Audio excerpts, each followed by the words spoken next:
আচ্ছা, এখানে হচ্ছে হচ্ছে SCl2, এখানে আকৃতি কি? SCl2 এর আকৃতি, SCl2 হচ্ছে সালফার 6টা, তারপর হচ্ছে ক্লোরিন 2টা, ডিভাইডেড বাই হাফ। তার মানে সালফারের দেওয়া হচ্ছে 6 সর্বশেষ কক্ষপথে, এক যুগে আছে 2টা, এর হচ্ছে 4, আচ্ছা sp3 হয়েছে। sp3 sp3 চতুস্থলকীয় হওয়ার কথা ছিল, কিন্তু আসলে এটা চতুস্থলকীয় না। কেন?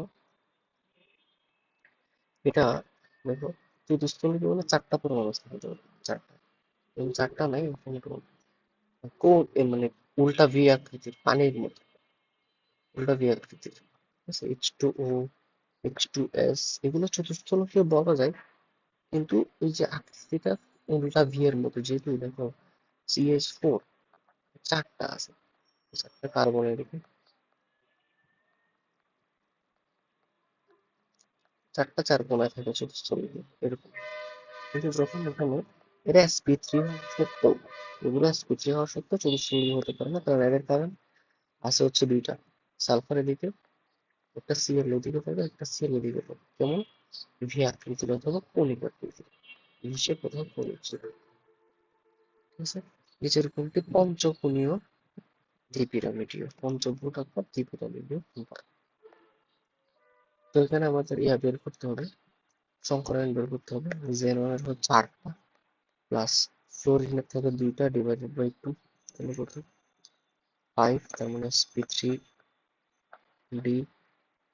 নিয়নের 4, নিয়নের থেকে 8টা, তারপর হচ্ছে যেহেতু নিষ্ক্রিয় গ্যাস তাহলে 8টা, f 4টা, ডিভাইডেড বাই 2, ডিভাইডেড বাই 2 6, 6 মানে হচ্ছে sp3d2, HCF6, জেননের থেকে 8টা, ফ্লোরিন এক পরমাণু আছে 6টা, ডিভাইডেড বাই 2, তার মানে কত আছে? 14 বাই 2 7, sp3d3। আর এটা জেনারেল আছে 8টা, 8টা আছে fluorine, divided by 2, sp3d4। sp3d এটা কি জানি? এটা হচ্ছে ত্রিকোণাকার দ্বিপিরামিডীয়, দ্বিপিরামিডীয় আমরা জানি। এটাকে জানি sp3d2, এটা হচ্ছে অষ্টক তলীয়, জানি না? অষ্টক তলীয়।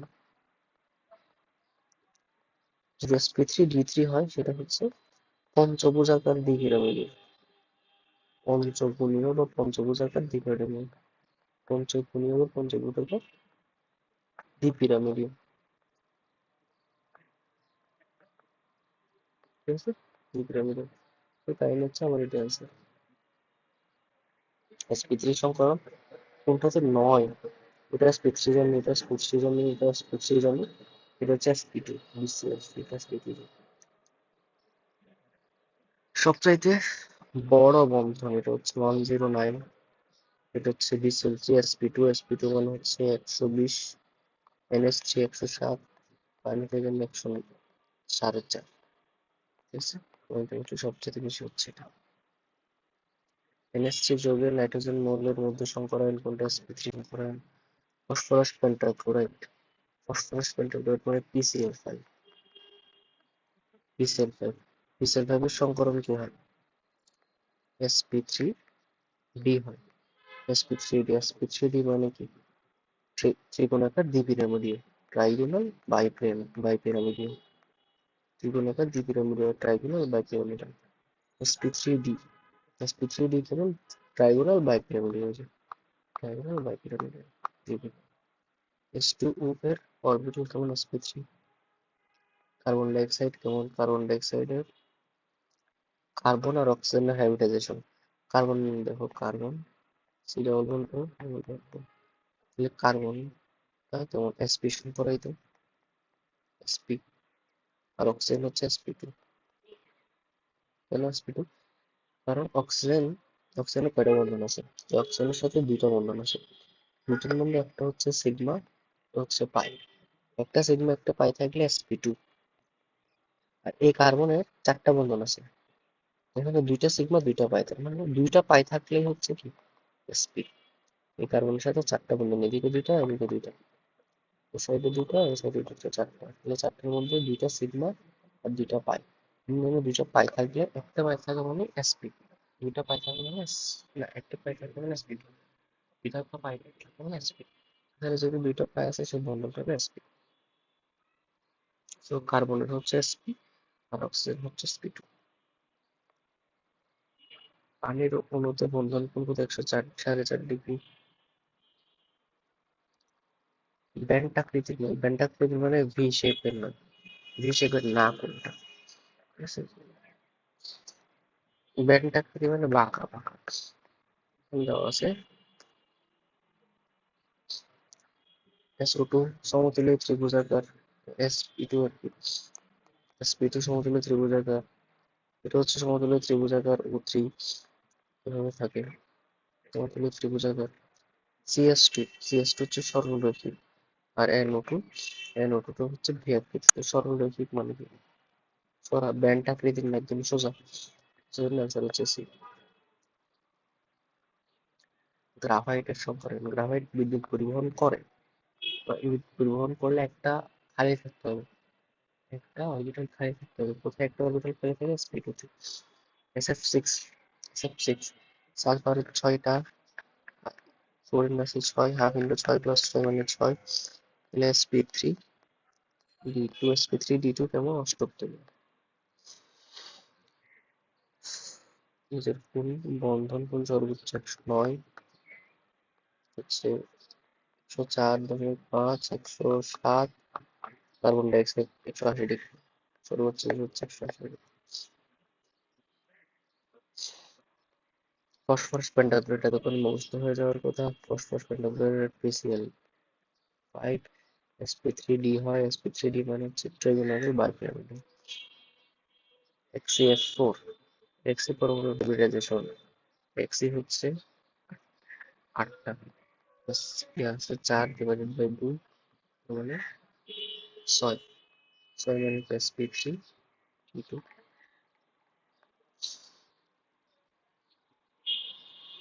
sp সংকরিত অণুর আকৃতি কেমন? sp সংকরিত অণুর আকৃতি হচ্ছে সরলরেখা।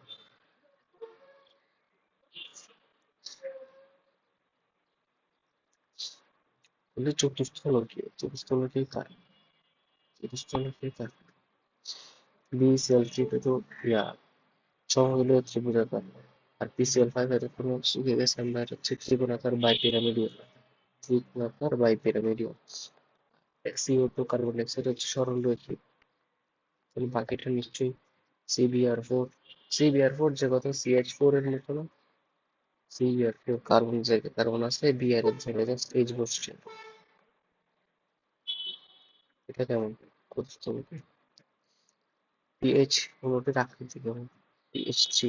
এই ফসফরাসের যোজ্যতা ইলেকট্রন কয়টা? 5টা। ইলেকট্রন বিন্যাস থেকে দেখতে পারো, যেটা ফসফরাস ন্যাটিভেলের গ্রুপ আছে 5টা, ঠিক আছে? যোজ্যতা ইলেকট্রন সর্বশেষ কয়টা? ইলেকট্রন 5টা। আর হাইড্রোজেন কয়টা? 3টা। তাহলে হাফ ইন্টু 5 + 3 কত হলো? 5 × 3 = 8, 8কে দিয়ে ভাগ করলে হচ্ছে 4, 4 মানে কি sp3, হ্যাঁ, sp3 মানে PH3।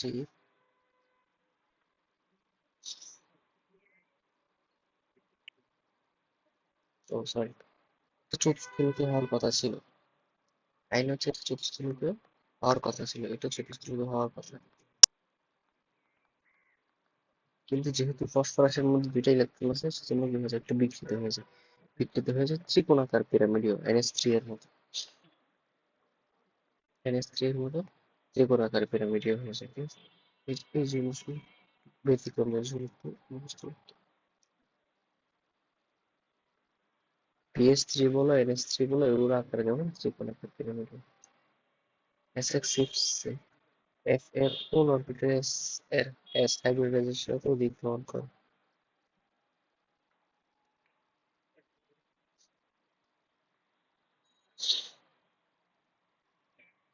SF6 এ F এর কোন অরবিটাল? F এর কোন অরবিটাল? F এর ইলেকট্রন নিয়ে আসতে হবে। F এর কোন অরবিটাল? F এর ইলেকট্রন নিয়ে আসতে হবে। এটা জিজ্ঞেস করে না যে এটা শঙ্কর আইন কি, এটা জিজ্ঞেস করে। এটা শঙ্কর আইন কি সেটা তো আমরা অলরেডি বের করেছি। sp3d2 হচ্ছে এটা শঙ্করায়নকে জিজ্ঞেস করে নাই, জিজ্ঞেস করছে এফ এর কোন অরবিটালের সাথে এস অরবিটালের সাথে অধিক্রমণ করবে। 1s2, 2s2, 2p5। এই যে পি অরবিটাল না খালি আছে, পি অরবিটাল খালি আছে, মানে পি অরবিটালটাই হচ্ছে মিক্সড হবে। যে অরবিটালটা খালি থাকবে সে অরবিটালটাই হচ্ছে sp3 সংগঠনে অংশগ্রহণ করবে, তাহলে এস এর সাথে মিক্স হবে কোন অরবিটাল? P orbital. এস এর হাইব্রিড এস মানে সালফারের হাইব্রিড অরবিটালের সাথে অধিক্রমণ করবে। তার সাথে পি এর সাথে না, যেহেতু পি হচ্ছে, কি হতে হবে, লাস্টে একটা ইলেকট্রন গ্রহণ করতে হবে। গ্রহণ কোথায় করবে? পি অরবিটালে করবে না, তাহলে পি অরবিটালটা মিক্স হবে। এমনি সংকরায়ন যদি কোনটা বলতো, সেটা হচ্ছে sp3d2। এখানে সংকরায়ন কোনটা সেটা জানতে চাই আমি। ফ্লোরিনের কোন অরবিটালটা যে সংকরিত অরবিটালের সাথে মিক্স হবে, মানে বিক্রিয়া করবে, ইলেকট্রন আদান প্রদান শেয়ার করবে। দেখতেছি এফ এর মানে পি অরবিটালটা হচ্ছে খালি আছে, তো পি অরবিটালটা যেহেতু খালি আছে সেখানে পি অরবিটালটা হচ্ছে স্পেশাল করেন প্রদর্শন করে সি টু এইচ টু, এটা methyl CH triple bond CH special করে। এটা হচ্ছে sp2, হচ্ছে sp3, হচ্ছে sp, কার্বন ডাই অক্সাইড sp।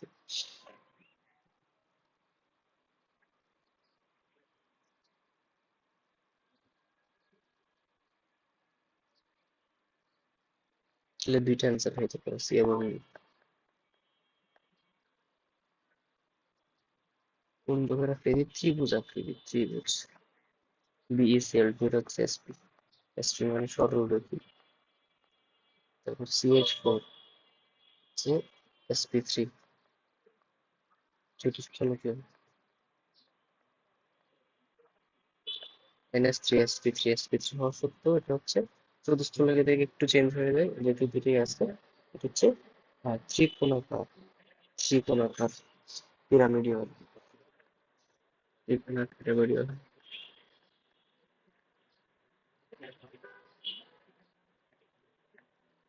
একটু চেঞ্জ হয়ে যায়, কোণ হয় 160 ডিগ্রি, কোণটাও চেঞ্জ হয়ে যায়, আর গঠনটা একটু চেঞ্জ হয় ত্রিকোণাকার পিরামিডের। আর BF3 এটা হচ্ছে sp2, sp2 মানে কত ডিগ্রি? 120 ডিগ্রি। এটা হচ্ছে ত্রিভুজ আকার পিরামিডীয়, সমতুল্য ত্রিভুজ আকার, sorry, সমতুল্য ত্রিভুজ আকার। sp2 মানে তো সমতুল্য ত্রিভুজ আকার। এখানে ত্রিভুজেরটা জানতে চাইছে, ত্রিভুজ মানে কি? এটা এটা কিন্তু ত্রিকোণাকার পিরামিডীয়, এটা হচ্ছে সমতলীয় ত্রিভুজ আকার। ত্রিভুজের মধ্যে হতে 120 ডিগ্রি, আমার একটু খেয়াল রাখতে হবে। এটা হচ্ছে ত্রিকোণাকার পিরামিডীয়, পিরামিডটা জানতে চাই না, আমাকে জানতে চাইছে ত্রিভুজ আকার কোনটা। বুঝছেন? কোন যৌগটির বন্ধন কোণ সবচাইতে বড়? বন্ধন কোণ সবচাইতে বড়, এই যে BCl টা 160 ডিগ্রি। PS3 আর NH3 সেম 160 ডিগ্রি। কোন সমতুল্য ত্রিকোণাকার পিরামিডীয়? NH3 এর 160। 107 মানে 107 থেকে কম হবে, যদি এটা 107 থেকে একটু কম হবে, যেহেতু PS3 একটু বেশি হাইট, হাই আছে, 107 থেকে 93 হয় আর। S2O হচ্ছে ভি আকৃতির, দেখো ব্যান্ড এরকম ভি শেপের এই আকৃতির হবে। sp3, এটা sp3, এটা sp3, এটা sp3, আর এটার আকৃতি আর এটার আকৃতি হবে ত্রিকোণাকার পিরামিডীয়, এটার আকৃতি হবে ব্যান্ড আকৃতির ভি শেপের, যদিও sp3 শুধু স্থলীয় হওয়ার কথা ছিল, যেহেতু দুইটা লোন পেয়ার আছে সেজন্য হচ্ছে চেঞ্জ হয়ে যায়। sp3টার আকৃতি ব্যান্ড আকৃতির, এবং এটার অ্যাঙ্গেল হচ্ছে 4.5 ডিগ্রি, এবং এটা BCl তো সেটা হচ্ছে 81 ডিগ্রি। বুঝতে পারছি? আকৃতি সমতলীয়, C6H6 বেনজিন, বেনজিন সবসময় সমতলীয়। sp2, sp2 মানে কি সমতুল্য ত্রিভুজ আকার। sp2 হচ্ছে আকৃতি সমতুল্য, এটা হচ্ছে CH3 sp3, sp3, এটা sp, এটা sp3। এই জিনিসটা আর এই জিনিসটা হচ্ছে ত্রিকোণাকার পিরামিডীয়, এগুলোটা। এটা হচ্ছে চতুষ্ফলকীয়, হচ্ছে সমতুল্য। সরলরৈখিক নয়, তার মানে কোনটা sp2 sp নাম হচ্ছে এটা এটা হচ্ছে sp, কারণ ch triple bond ch sp সরলরৈখিক। BeCl2 BeCl Cl এটা sp, ঠিক আছে। কার্বন ডাই অক্সাইড গ্যাস বিষয়টা আমরা জানি, সি ডবল বন্ড ও এটা অক্সিজেন ওজোন এভাবে থাকে, ঠিক আছে। ওজোন এভাবে থাকে, তো ওজোন একটা ব্যান্ড আকৃতির, ব্যান্ড ভি আকৃতির, এটা সরলরৈখিক না।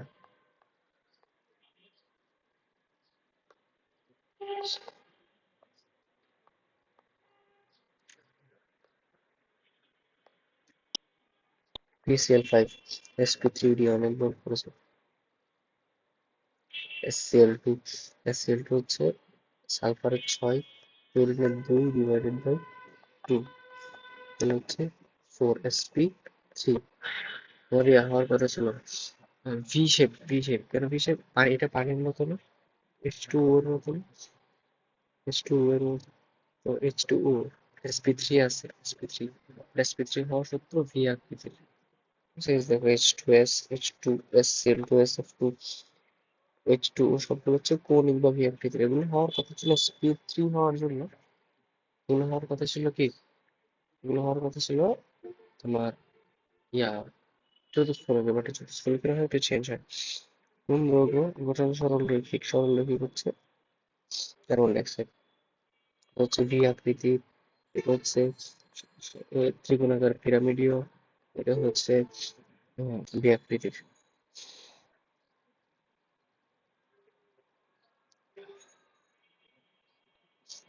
এছাড়া কোন যৌগের জ্যামিতিক আকৃতি চতুষ্ফলকীয়? CH4, বর্তমানে BF3 হচ্ছে ত্রিভুজাকার, সমতলে ত্রিভুজাকার BCl3, সরলরৈখিক PCl5 হচ্ছে sp3d মানে ত্রিভুজাকার দ্বিপিরামিডীয়, দ্বিপিরামিডীয়। পুরো একটু মুখস্থ রাখতে মানে ভালো, যেগুলো 3-4 বার প্র্যাকটিস করে, ঠিক আছে, 3-4 বার প্র্যাকটিস করলে আশা করি। D3sp3 সংক্রান্ত যৌগের আকৃতি কেমন? D3sp3 হচ্ছে পঞ্চভুজীয় দ্বিপিরামিডীয়। অষ্টক কেমন? sp3d2। ত্রিকোণাকার দ্বিপিরামিডীয় কেমন? sp3d।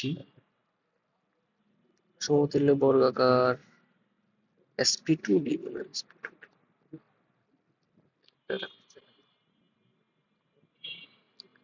NH4 আর PS4 আয়নের সংকর অরবিটালে দুটো sp3, সেটা আমরা অনেক আগে থেকে জানি। NH4 বলো PS4 বলো, কেমনে হিসাব করো? নাইট্রোজেনের 5টা, হাইড্রোজেনের 4টা, ওতে প্লাস আছে সেজন্য -1 ডিভাইডেড বাই 2, আলটিমেটলি হচ্ছে 4, 4 মানে হচ্ছে sp3, ঠিক আছে। নাইট্রোজেনের সর্বশেষ কক্ষপথে 5টা থাকে, এক যুজি মৌল, হাইড্রোজেন কয়টা? 4টা থাকে, -1, total divided by 2 equals two 4। Ammonia মূলত বন্ধন কোণের মান কত? Ammonia NH3 160 degree.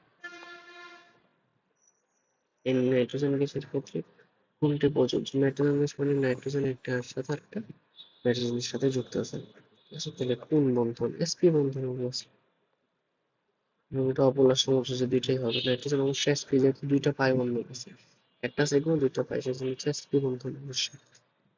hybridization of carbon HCHO, HCHO কে কি বলে যাবে? HC ডাবল বন্ড ও H,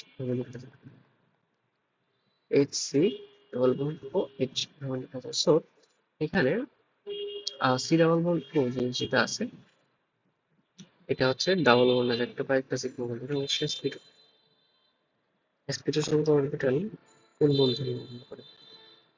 একটি পাই, একটি পাই বন্ধন, তিনটি সিগমা বন্ধন অবশ্যই, মানে একটি পাই বন্ধন থাকলে এটা sp2, একটি পাই তিনটে সিগমা, মানে 4টা তো বন্ধন আছে, 4টা কার্বনের, 4টার মধ্যে একটা পাই বন্ধন, 3টা সিগমা বন্ধন যদি হয়, তো একটা কার্বনের সাথে একটা কার্বনের পাই বন্ধন, আর একটা হাইড্রোজেন একটা হাইড্রোজেন, তাহলে এখানে একটা পাই, একটা সিগমা, দুইটা সিগমা, তিনটা সিগমা, তাহলে টোটাল 3টা সিগমা, আর একটা পাই থাকলে মোটামুটি sp2, দুইটা পাই থাকলে sp, পাই না থাকলে sp3। sp সংকরায়ন বিশিষ্ট সংকরায়ন বিশিষ্ট কোন একটি কার্বন পরমাণু গঠন করে কয়টা? হ্যাঁ, sp সংকরায়ন থাকলে দুইটা বাই বন্ড থাকে, দুইটা সিগমা বন্ড থাকে, এটা সিম্পল আমরা জানি। বরফের জ্যামিতিক আকৃতি কেমন? হেক্সাগোনাল বরফ। ওই সময় কোনটা ত্রিভুজ আকৃতির, ত্রিভুজ আকৃতির কেমন? ত্রিভুজ আকৃতির সমতলে ত্রিভুজ আকার আর কি। তাহলে sp2 কার? sp2 হচ্ছে bf3। এটা sp3, sp3 হলো চতুস্থলকীয়। এটা sp3, বাট sp3 চতুস্থলকীয় না, একটু চেঞ্জ হয়ে ভি এর মতো হয়ে যায়, উল্টা ভি। এটা sp3, sp3 মানে চতুস্থলকীয়। আর এটা হচ্ছে sp2। বের করতে পারো বোরনের তিনটা সর্বোচ্চ কক্ষপথে, আর তিনটা ফ্লোরিন একযোজি ডিভাইডেড বাই 2, তার মানে হচ্ছে 3। s3 মানে sp2 এবং তার ভাগ হচ্ছে সমতলে ত্রিভুজাকার, কোণগুলো 120 ডিগ্রি করে। এটার কোণ হচ্ছে 109.5 ডিগ্রি, এটার কোণ হচ্ছে 104.5 ডিগ্রি, এটা হচ্ছে 120 ডিগ্রি, এটা হচ্ছে 109.5 ডিগ্রি। CnH2n, CnH2n তার মানে হচ্ছে অ্যালকিন, CnH2n মানে অ্যালকিন মানে CnH2n মানে একটা উদাহরণ তুমি নিজে নিজে লিখে ফেলবা যদি না বুঝো। সি এন এর জায়গায় 2 লেখো, এইচ এর জায়গায় 4 লেখো, C2H4, তার মানে CH double bond CH2 double bond CH2। কয়টা? দুইটা বন্ড হলে একটা সিগমা একটা পাই, একটা সিগমা একটা পাই দিতে হয়। তাহলে বন্ধন গুণ দেখো, বন্ধন গুণ এটা ইজিলি বোঝা যাইতেছে যে একটা সিগমা একটা পাই, একটা সিগমা একটা পাই মানে sp2, sp2 মানে কত? 120 ডিগ্রি। Obviously sp সবসময় দুই একটি কার্বন কোন ধরনের বন্ধন গঠন করে? দুইটা সিগমা দুইটা পাই, sp হবে না। C2H2, C2H2 মানে CH triple bond CH, that is sp। sp2 সংকরণের ক্ষেত্রে মধ্যবর্তী গুণ হচ্ছে 120 ডিগ্রি।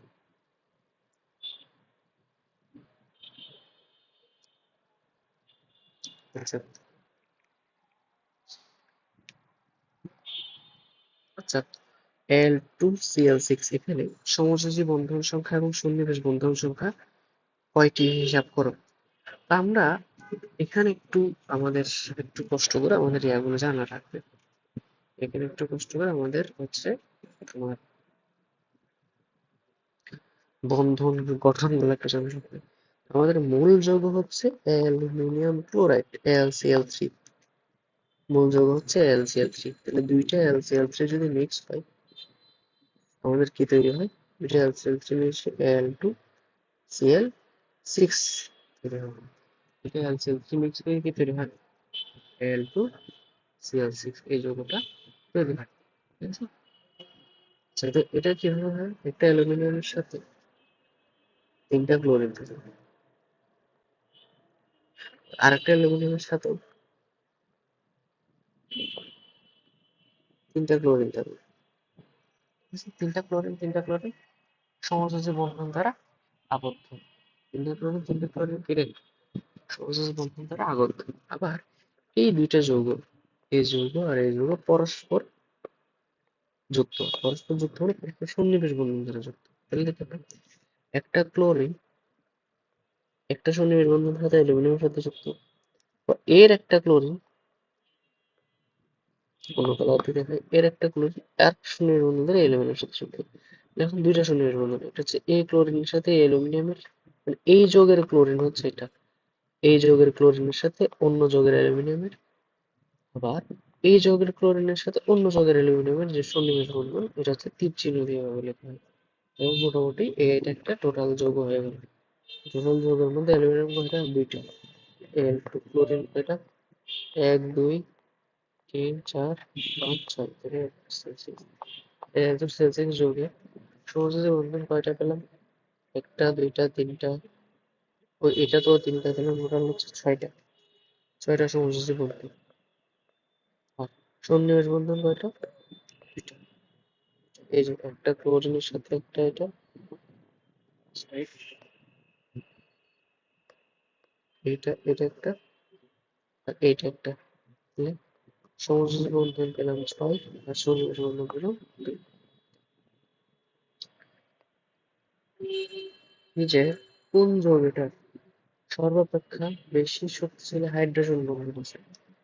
ঠিক আছে, সর্বাপেক্ষা বেশি শক্তিশালী হাইড্রোজেন বন্ধন আছে। তো আমরা তড়িৎ ঋণাত্মকতা জানি, তড়িৎ ঋণাত্মকতা হচ্ছে নিজের দিকে টেনে নেওয়ার ক্ষমতাকে বলা হয় তড়িৎ ঋণাত্মকতা। So N, F R C, F O, এই তিনটা পরমাণু যেখানে যুক্ত থাকবে সেখানে হাইড্রোজেন হাইড্রোজেন বন্ধন গঠিত হবে। নাইট্রোজেন, ফ্লোরিন আর অক্সিজেন। নাইট্রোজেন, ফ্লোরিন আর অক্সিজেন যেখানে থাকবে সেখানে হাইড্রোজেন বন্ধন গঠিত হবে। ফ্লোরিনের তড়িৎ ঋণাত্মকতার মান 4, অক্সিজেনের তড়িৎ ঋণাত্মকতার মান 3.5, নাইট্রোজেনের তড়িৎ ঋণাত্মকতার মান 3। তো এখানে সবচাইতে বেশি, এটাও হাইড্রোজেন বন্ধন গঠন করবে, এটা কোনো হাইড্রোজেন বন্ধন গঠন করবে না, যেহেতু এই তিনটা পরমাণু নাই। নাইট্রোজেন, অক্সিজেন, ফসফরাস নাই হাইড্রোজেনের সাথে, হাইড্রোজেনের সাথে তিনটা পরমাণু থাকলে হাইড্রোজেন বন্ধন গঠন করতে পারে। কারা? নাইট্রোজেন থাকতে পারে, ফ্লোরিন থাকতে পারে, অক্সিজেন থাকতে পারে। এরা থাকলে কি হয়? হাইড্রোজেন বন্ধন গঠিত হয়। কিন্তু এখানে দেখা যায় একটা হয়ে, তাহলে এই যৌগটা কখনোই কি পারে না, হাইড্রোজেন বন্ধন গঠন করতে পারে না। তাহলে এ পাওয়ার এও পারে। তাদের মধ্যে দেখতেছি ফ্লোরিনের তড়িৎ সবচাইতে বেশি, সেজন্য হচ্ছে এই যৌগটার হাইড্রোজেন শক্তি, হাইড্রোজেন বন্ধন সবচাইতে শক্তিশালী। তারপর পানি, তারপর থার্ড হলো NH3। ওকে, এটা হাইড্রোজেন বন্ধনই গঠন করতে পারে। হাইড্রোনিয়াম আয়নের কোন বন্ধন বিদ্যমান? হাইড্রোনিয়াম আয়ন হচ্ছে H3O+। H3+ মানে প্রথমত পানি তৈরি হবে, পানির সাথে একটা এক্সট্রা হাইড্রোজেন, পানি মানে HOH তৈরি হলো, এটা পানির সাথে দুইটা, এটা একটা সমযোজী বন্ধন, দুটো সমযোজী বন্ধন। বাকি হাইড্রোজেনটা কিভাবে যুক্ত হলো? ওই হাইড্রোজেনটা সন্নিবেশ বন্ধনের মাধ্যমে H+ টা যুক্ত হলো, সন্নিবেশ বন্ধনের মাধ্যমে।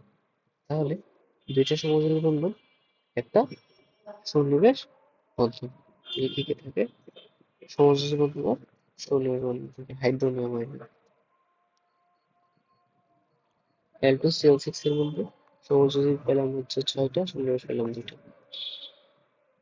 এখানে যৌগটিতে সিগমা এবং পাই বন্ধনের সংখ্যা দেখো, দেখো এই যৌগটা একটু আমি লিখি, এটা কিভাবে লেখা যায়? একটু দেখো সি, প্রথমটা আগে লিখবো H2, CH2 কে এভাবে একটা H লেখা যায়, এভাবে একটা H লেখা যায়।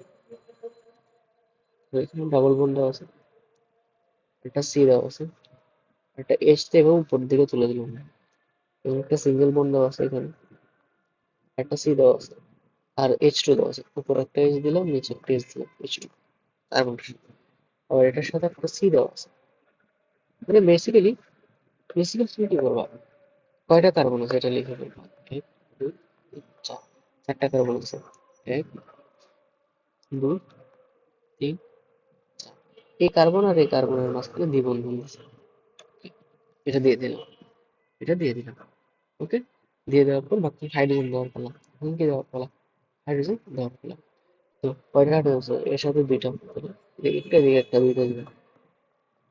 ওর সাথে কয়টা? একটা, দিলে একটা উপরে। ওর সাথে কয়টা? দুইটা, দিলা উপরে একটা, নিচে একটা। ওর সাথে কয়টা? একটা, একটা হাইড্রোজেন দিলাম, বাকি একটা কি আছে? অক্সিজেন আছে। এখন তুমি জানো কার্বনের হাত হচ্ছে কয়টা? 4টা। কার্বন 4টা হাত ফুল করবা, ওর 4টা হাত ফুল হয়েছে, একটা, দুইটা, তিনটা, চারটা হয়েছে।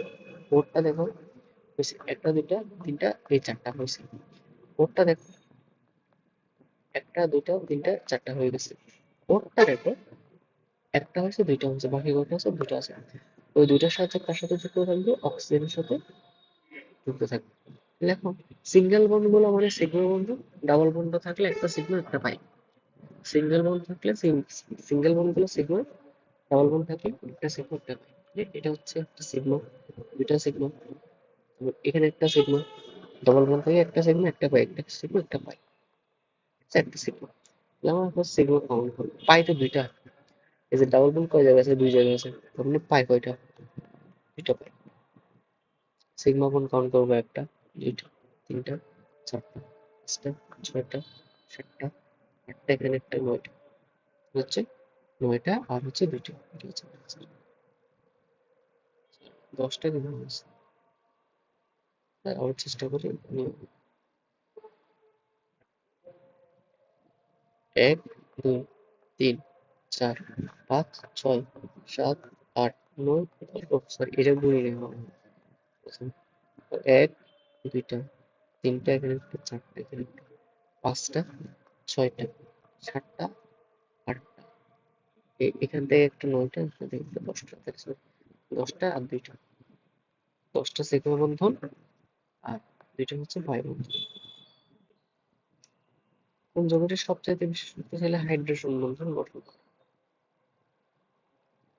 ইথানল, ইথানোয়িক অ্যাসিড, পানি, অ্যামোনিয়া।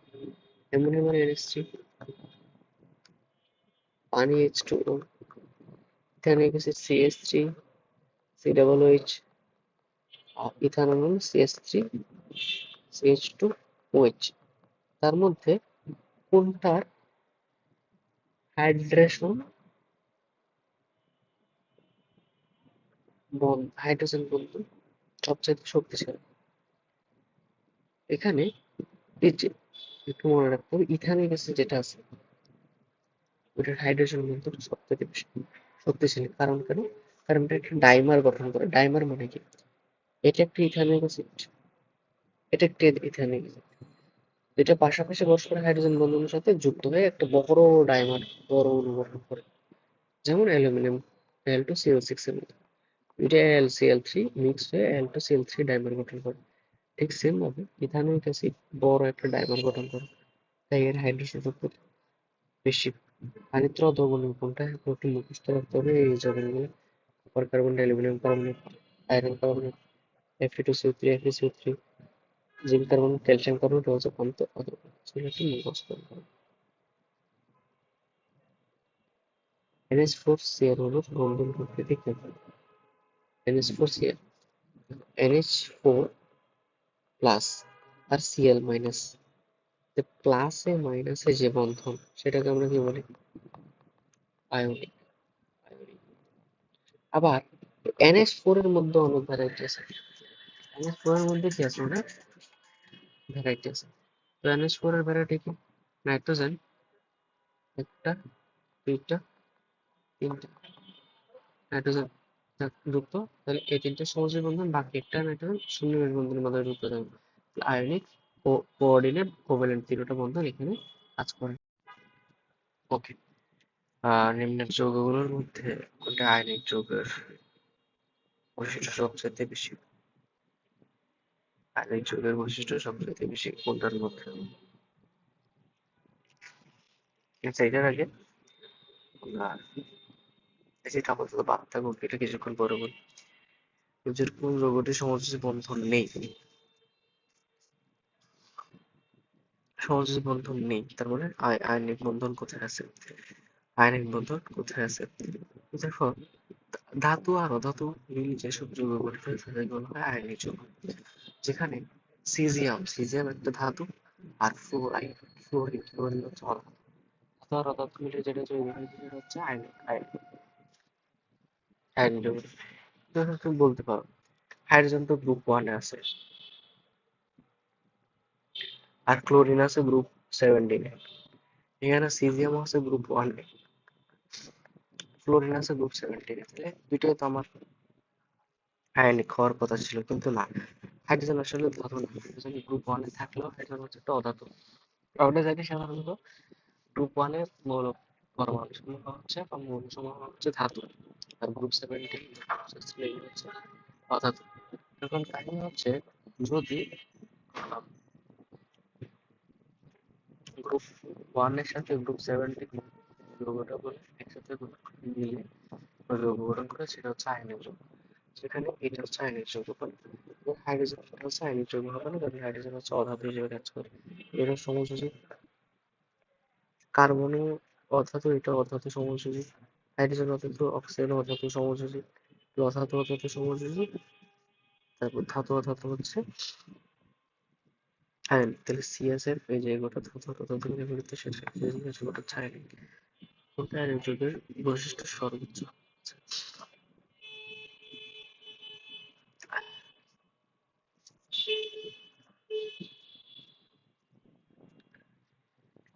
আয়নিক যৌগের বৈশিষ্ট্য বের করার জন্য তোমাকে একটা জিনিস জানতে হবে, সেটা হচ্ছে তড়িৎ ঋণাত্মকতার পার্থক্য বের করতে পারতে হবে। তড়িৎ ঋণাত্মকতার পার্থক্য বের করতে পারতে হবে অবশ্যই। কিছু যৌগের তড়িৎ ঋণাত্মকতা ব্যবস্থা থাকতে হবে, যেমন ফ্লোরিন। ফ্লোরিন হচ্ছে আহ ফোর সরি তারপর হচ্ছে ক্লোরিন। ক্লোরিনের তড়িৎ ঋণাত্মকতা হচ্ছে 3.5। ক্লোরিনের না, ক্লোরিন হচ্ছে 3।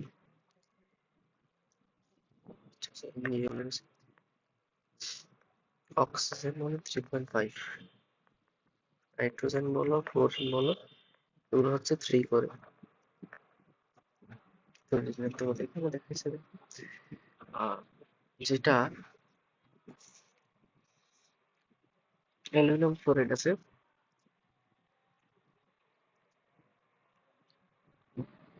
অ্যালুমিনিয়াম ফ্লোরাইড আছে, সেখানে ফ্লোরিন হচ্ছে এটা না, আমরা ফ্লোরিনের তো ঋণাত্মকতা হচ্ছে 4, আর অ্যালুমিনিয়াম ফ্লোরাইড 1.5, তার মানে 2.5। আর ক্লোরিনের তড়িৎ অ্যালুমিনিয়াম ক্লোরাইডের মধ্যে ক্লোরিনের তড়িৎ ঋণাত্মকতা 3, আর অ্যালুমিনিয়াম তড়িৎ ঋণাত্মকতা 1.5, তাহলে বিয়োগফল আছে 2। মান কিন্তু এটা বেশি, 2.5টা বেশি, তাহলে 2.5 তড়িৎ ঋণাত্মকতার পার্থক্য। ধাতু আর অধাতুর মধ্যে তড়িৎ ঋণাত্মকতার পার্থক্য যত বেশি, আয়নিক যৌগটা তত বেশি শক্তিশালী। ধাতু এবং অধাতুর মধ্যে তড়িৎ ঋণাত্মকতার পার্থক্য যত বেশি, আয়নিক যৌগটা তত বেশি শক্তিশালী। ধাতু হচ্ছে অ্যালুমিনিয়াম, অ্যালুমিনিয়ামের তড়িৎ ঋণাত্মকতা 1.5, সিলিকনের তড়িৎ ঋণাত্মকতা 1.7, আর ফ্লোরিনের হচ্ছে 4, এটা হচ্ছে ঋণাত্মকতা 3।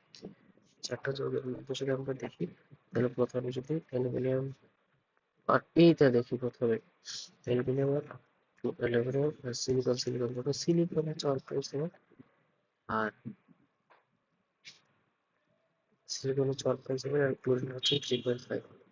3.5 মাইনাস 1.7, এটা দেখবো। এটা হচ্ছে 3.5, 4 মাইনাস 1.7, এটা কত আসে? এটা হচ্ছে 3.5 মাইনাস 1.7, হচ্ছে মাইনাস 1.7।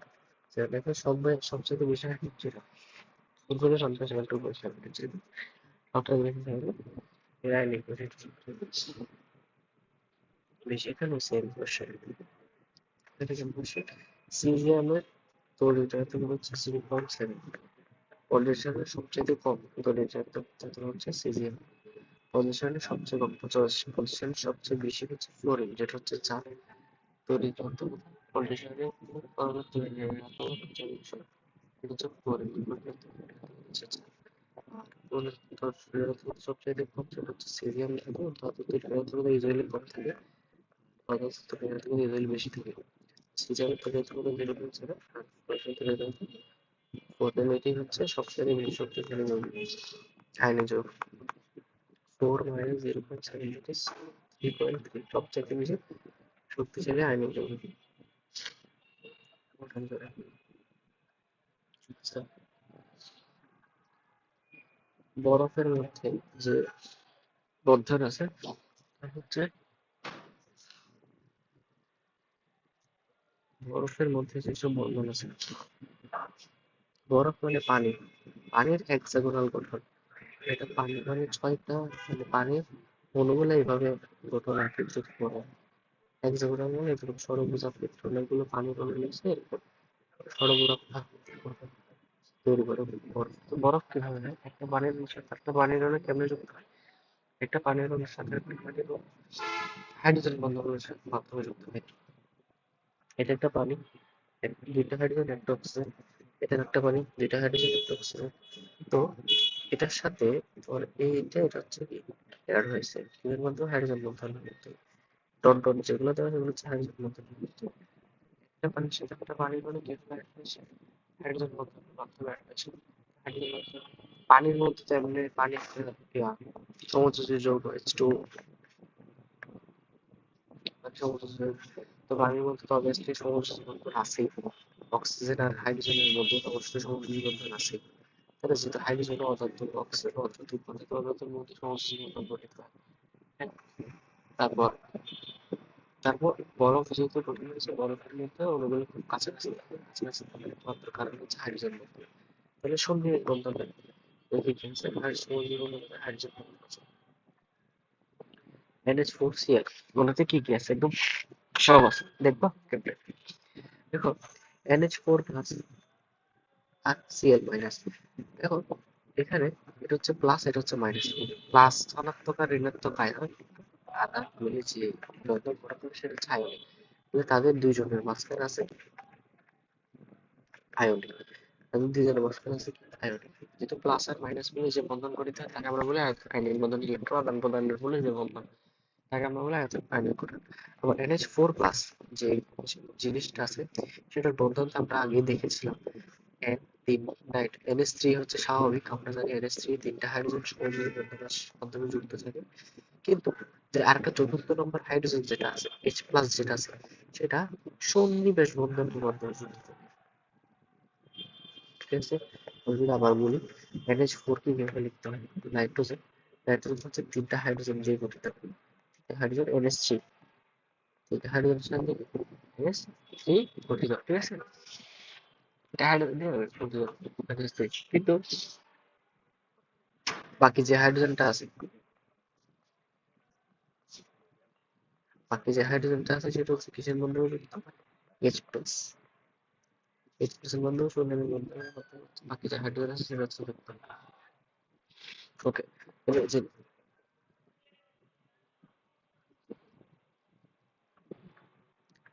তিনটা সবুজ বন্ধন আর হচ্ছে একটা কি বন্ধন শনিবার বন্ধন হচ্ছে কাজ করে। আর এটা সবুজ বন্ধন আর একটা শনিবার বন্ধন, যে শনিবার বন্ধন কাজ করতেছে, সবুজ বন্ধন কাজ করতেছে, আয়নিক বন্ধন কাজ করতেছে। তাহলে এই যৌগের মধ্যে কি কি থাকে? আয়নিক থাকে, সবুজ থাকে, শনিবার থাকে, তৃতীয় বন্ধন থাকে। এখানের মধ্যে কি কি প্রকার বন্ধন আছে? কি কি প্রকার বন্ধন আছে? অবশ্যই সব প্রকার বন্ধন আছে কিনা দেখে নিই, চেষ্টা করি। দেখো কপার NH3, NH3 এর মধ্যে কি আছে? প্রথমে NH3, এই NH3 ভিতরে যৌগটা NH3 এর মধ্যে দেখি একটা নাইট্রোজেন, এর সাথে তিনটা হাইড্রোজেন যুক্ত আছে NH3 মানে বন্ধন, সমযোজী বন্ধন। সবগুলো কি সমযোজী? চারটা থাকলে না সন্নিবেশ হবে, তো তিনটা সমযোজী। বাট এই তিন, প্রথমটা দ্বিতীয়টা তৃতীয়টা সমযোজী হয়, চার নম্বরটা অ্যাড হলে তখন হয় সন্নিবেশ। ঠিক আছে, চার নম্বরটা অ্যাড হলে তখন হয় সন্নিবেশ। কিন্তু এখানে হচ্ছে তিনটা তিনটা করে আছে, তিনটা তিনটা করে আসা মানে সবগুলো কি সমযোজী, সবগুলো কি সমযোজী। ঠিক আছে, তাহলে এখানে সমযোজী তাহলে কোনো মোটামুটি দেখো। তাহলে কপারের সাথে NH3 কিভাবে যুক্ত থাকে? কপারের সাথে NH3 কিভাবে যুক্ত থাকে? এটা হচ্ছে কপার, কপারের সাথে NH3 যুক্ত থাকে, NH3 এভাবে, NH3 আর এটা এভাবে,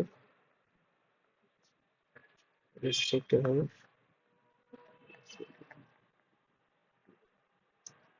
কয়টা? চারটা NH3 কিসের মাধ্যমে সলিড? নাইট্রোজেনের মধ্যে যে জোড় ইলেকট্রন আছে এই ইলেকট্রন গুলো কপারে দান করে। কয়টা ইলেকট্রন? দুইটা, চারটা, এই দুইটা, ছয়টা, আটটা কপারকে মাধ্যমে শেয়ার করে। ঠিক আছে, এটা হচ্ছে সমযোজী থাকে সন্নিবেশ থেকে, এখানে আয়নিক থাকে, এরকম প্লাস চার্জ আছে, মাইনাস চার্জ যুক্ত কোনো কিছু নেই। প্লাস চার্জ আছে, মাইনাস চার্জ যুক্ত কোনো কিছু নাই। মাইনাস যুক্ত না থাকা মানে হচ্ছে আয়নিক বন্ধন, যেগুলো আয়নিক সমযোজী আছে, সন্নিবেশ আছে, দ্যাট মিনস রিঅ্যাক্টিভ।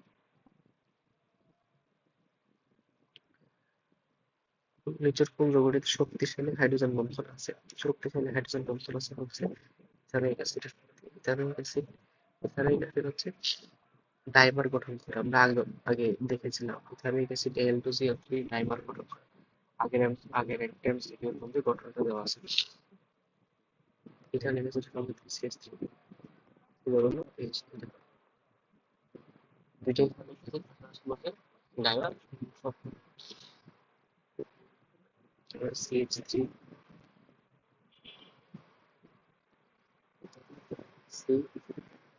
COH এখানে হাইড্রোজেনের সাথে আর একটা জন্য এখানে এটাকে CH3টাকে CH3টাকে আমি চলো CH2 আর একটা হাইড্রোজেন ধরে নিতে এখানে হাইড্রোজেন CH2 COH এই হাইড্রোজেনের সাথে এটার সাথে যুক্ত থেকে এই হাইড্রোজেনের সাথে এটার সাথে হাইড্রোজেন বন্ধন করে এটা এই হাইড্রোজেন অক্সিজেনের সাথে হাইড্রোজেন বন্ধন করে এগুলো হচ্ছে হাইড্রোজেন বন্ধন করার মতো ডায়াগোনাল গঠন করে ডায়াগোনাল গঠন করে মানে একটা শক্তিশালী হাইড্রোজেন বন্ধন করে এটা ভাঙতে অনেক শক্তি লাগে সবচেয়ে বেশি হাইড্রোজেন বন্ধন শক্তিশালী থাকে কোথায় অ্যামিনো অ্যাসিড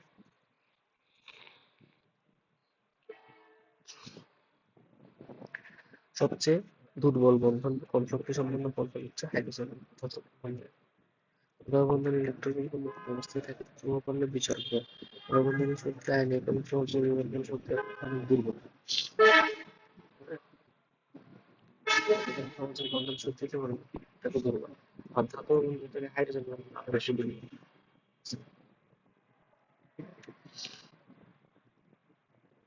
আণবিক হাইড্রোজেন বন্ধন আণবিক হাইড্রোজেন বন্ধন সংযোগ কোথায় আন্তঃআণবিক আন্তঃআণবিক বন্ধন অন্তঃআণবিক অন্ত মানে নিজেদের মধ্যে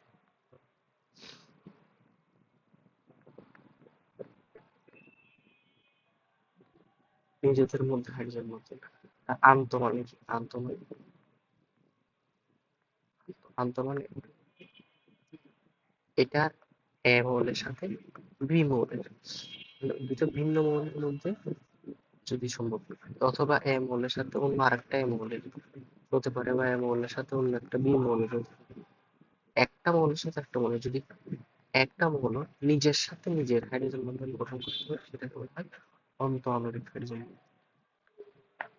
সো এটার গঠনগুলো মনে রাখলে তেমন মোটামুটি মনে রাখবো কি অর্থোনাইট্রোফেনল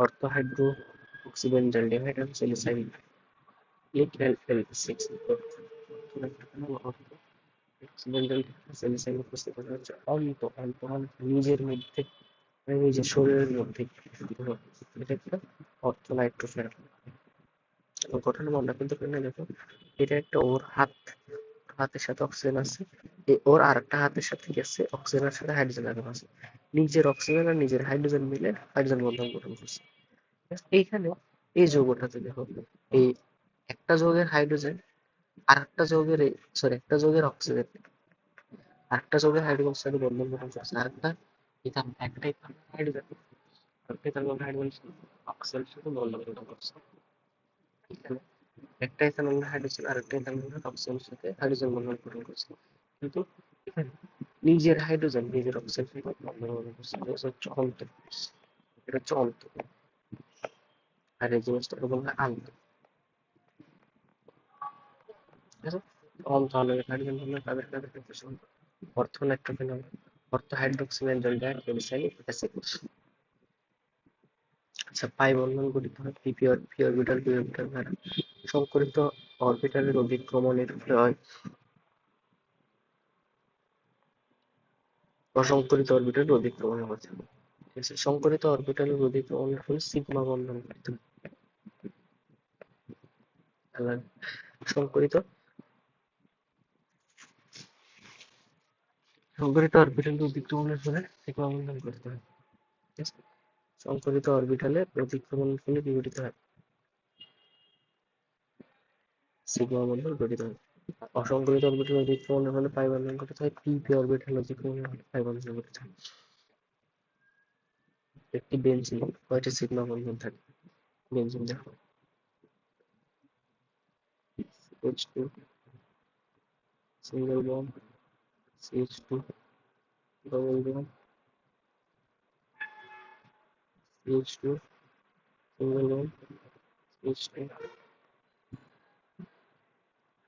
double bond CH2 dual bond CH2 CH2 না আসলে CH হবে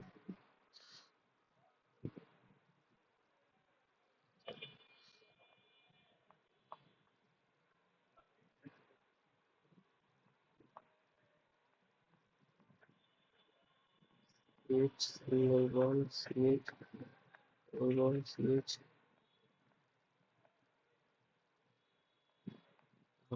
পাই বন্ধন কয়টা আছে একটা দুই বন্ধন থাকলে একটা সিগমা একটা পাই আর একক বন্ধন থাকলে ওইটা সিগমা ঠিক আছে তাহলে দেখো পাই বন্ধন কয়টা আছে একটা দুইটা তিনটা এই তিনটা পাই বন্ধন আছে তিনটা পাই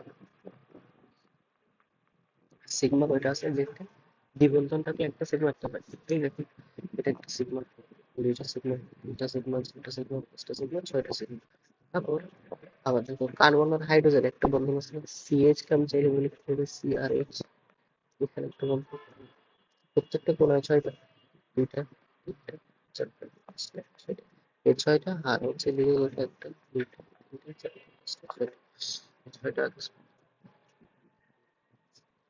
এক দুই তিন চার ছয় ছয় ছয়টা বারোটা অর্থাৎ ছয়টা কার্বন কার্বন সিগমা বারোটার মধ্যে ছয়টা সিগমা হচ্ছে কার্বন আর কার্বনের মিলে আর ছয়টা সিগমা হচ্ছে কার্বন আর হাইড্রোজেন মিলে ঠিক আছে এই যে কার্বন আর হাইড্রোজেন মিলে ছয়টা সিগমা আর কার্বন আর কার্বনের মিলে হচ্ছে এটা ছয়টা এখানের মধ্যে দ্বিবন্ধন আছে তিনটা সেজন্য পাই হচ্ছে তিনটা দ্বিবন্ধনের মধ্যে একটা সিগমা একটা পাই এখানে হচ্ছে কয়টা বেঞ্জিনের মধ্যে বারোটা সিগমা ছয়টা হচ্ছে কার্বন কার্বন আর ছয়টা হচ্ছে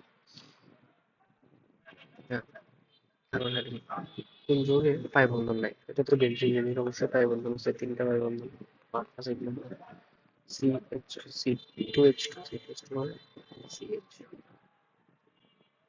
ট্রিপল বন্ড CH তাহলে অবশ্যই পাই বন্ধন আছে একটা সিগমা দুইটা পাই C3H C3H এর দেব C C C তিনটা C দিলাম H কয়টা প্রথমটাতে তিনটা দিলাম লাস্টেরটাতে তিনটা দিলাম লাস্টের সাথে তিনটা দিলাম কয়টা হলো তিনটা দিলাম কয়টা হলো তিনটা দুইটা পাঁচটা দুইটা তিনটা চারটা তাহলে এখানে কোনো কি দেখতেছি না আমি ডবল বন্ড দেখতেছি না ডবল বন্ড না দেখতেছি না এখানে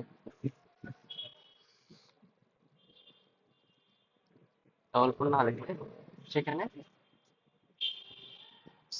পাই বন্ধন নেই এটা কেমন বুঝতে পারবো এমনি সেটার ছোটবেলায় হচ্ছে যুগ যুগ হয়তো নাইনটিনে পড়েছিল এটা হচ্ছে একটা অ্যালকেন অ্যালকেন কি CnH2 প্লাস টু এরকম কোন সংখ্যাটা CnH2 প্লাস টু Cn এটা হচ্ছে অ্যালকেন অ্যালকেন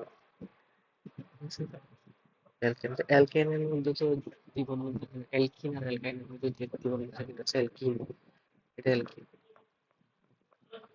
অ্যালকেনের সঙ্গে CnH2n CnH2n CnH2 অ্যালকেন অ্যালকেনের মধ্যে দ্বিবন্ধন থাকে আর অ্যালকাইনের সঙ্গে তো হচ্ছে CnH2n আর যদি দেখো সি এর ভ্যালু 2 বসাও এখানে 2 বসান এইচ এর ভ্যালু কত 2 2 গুণ 4 মাইনাস 4 থেকে 2 গেলে 2 এই যে 2 এখানে দেখো এটার সি এর ভ্যালু 3 বসাও সি এর ভ্যালু 3 বসালে এইচ এর ভ্যালু কত 2 ইনটু 3 প্লাস 2 এটা 2 ইনটু 8 C3H এখন এই যে এটা একটা অ্যালকেন অ্যালকেনের মধ্যে কি থাকে না দ্বিবন্ধন থাকে না হচ্ছে এটা আর এটা হচ্ছে অ্যালকিন সি এর ভ্যালু 4 এন এর ভ্যালু কত CnH2n 8 হবে C4 এই যে অ্যালকিনের ক্ষেত্রে কি একটা একটা দ্বিবন্ধন থাকে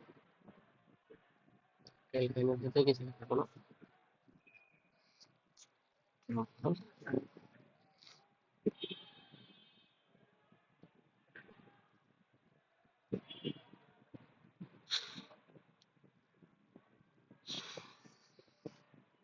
আচ্ছা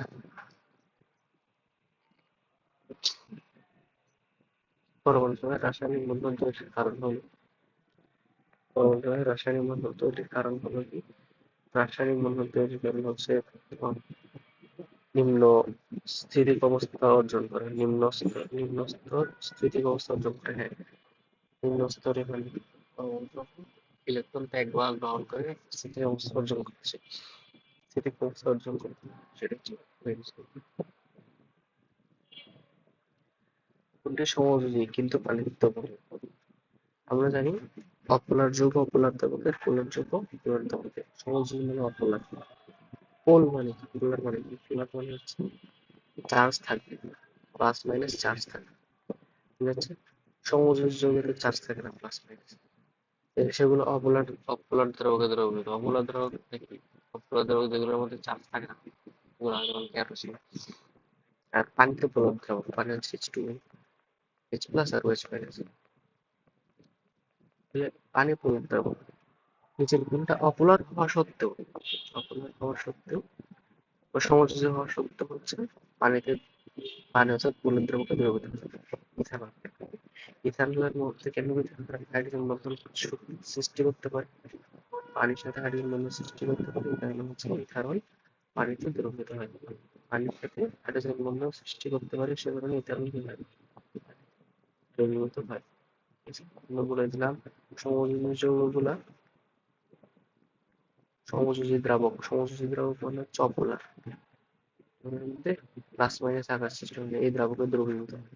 আর আয়নিক যৌগ যেগুলো আছে, আয়নিক যৌগ মানে ধরো sodium chloride, magnesium chloride, sodium nitrate, ionic যৌগ, এগুলো কোথায় থাকে, এগুলো কোথায় দ্রবীভূত হয়? আয়নিক দ্রাবক। আয়নিক দ্রাবক কেমন? আয়নিক দ্রাবক হচ্ছে পানি,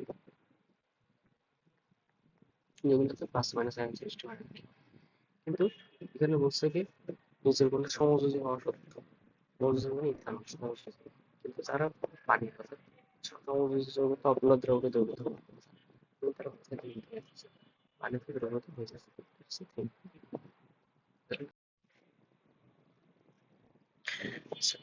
আয়নিক যৌগের বৈশিষ্ট্যগুলো কি? প্রথমে আমরা কিছু জিনিস থিওরিটিক্যাল পড়তে হবে।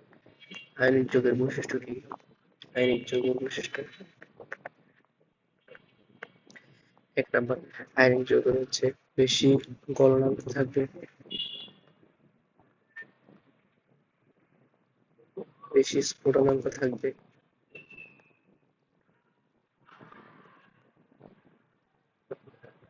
হচ্ছে দ্রবণীয়তা বেশি, পানিতে বেশি দ্রবীভূত হবে, দ্রবণীয়তা বেশি থাকবে।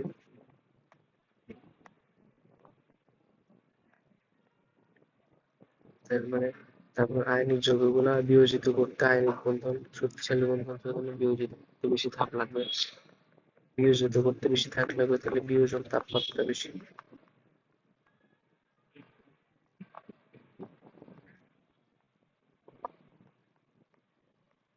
বিয়োজন তাপমাত্রা হচ্ছে বেশি লাগবে। আচ্ছা, আরো অনেকগুলো আয়নিক যৌগের বৈশিষ্ট্য রয়েছে। গলনাঙ্ক, স্ফুটনাঙ্ক, দ্রবণীয়তা বেশি, বিয়োজন তাপমাত্রা বেশি। আচ্ছা, দ্রবণীয়তা বেশি মানে কি? দ্রবণীয়তা মানে কি? হাইড্রেশন শক্তি, মানে হাইড্রেশন, হাইড্রেশন দ্রবণীয়তা। কোন একটা যৌগ কেন দ্রবীভূত হয়, তার হাইড্রেশন শক্তি যত, হাইড্রেশন শক্তি বলা হয়।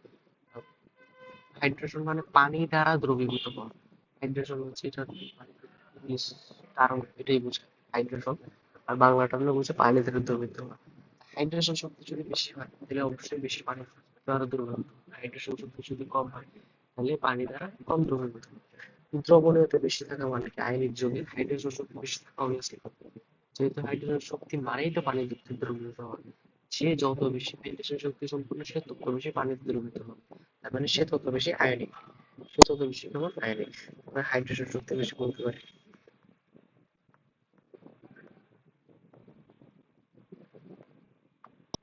সেটাই হচ্ছে আয়নিক যৌগের বৈশিষ্ট্য। তারপরে সমযোজী যৌগের বৈশিষ্ট্য কি হবে? এর ঠিক উল্টা, এর ঠিক কি হবে উল্টা। ওকে, দেখো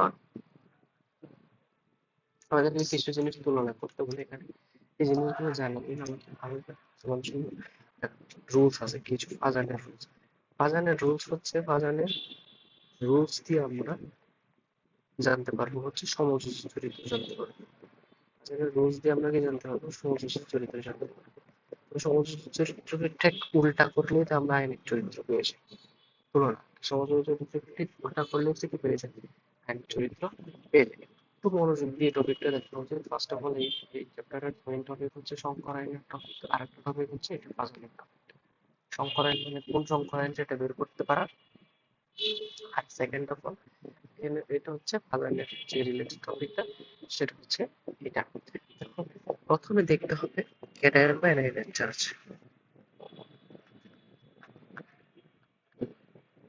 বা অ্যানায়নের চার্জ।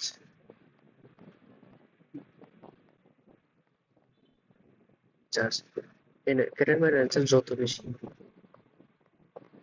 সমযোজী চরিত্র বেশি, সমযোজী চরিত্র তত।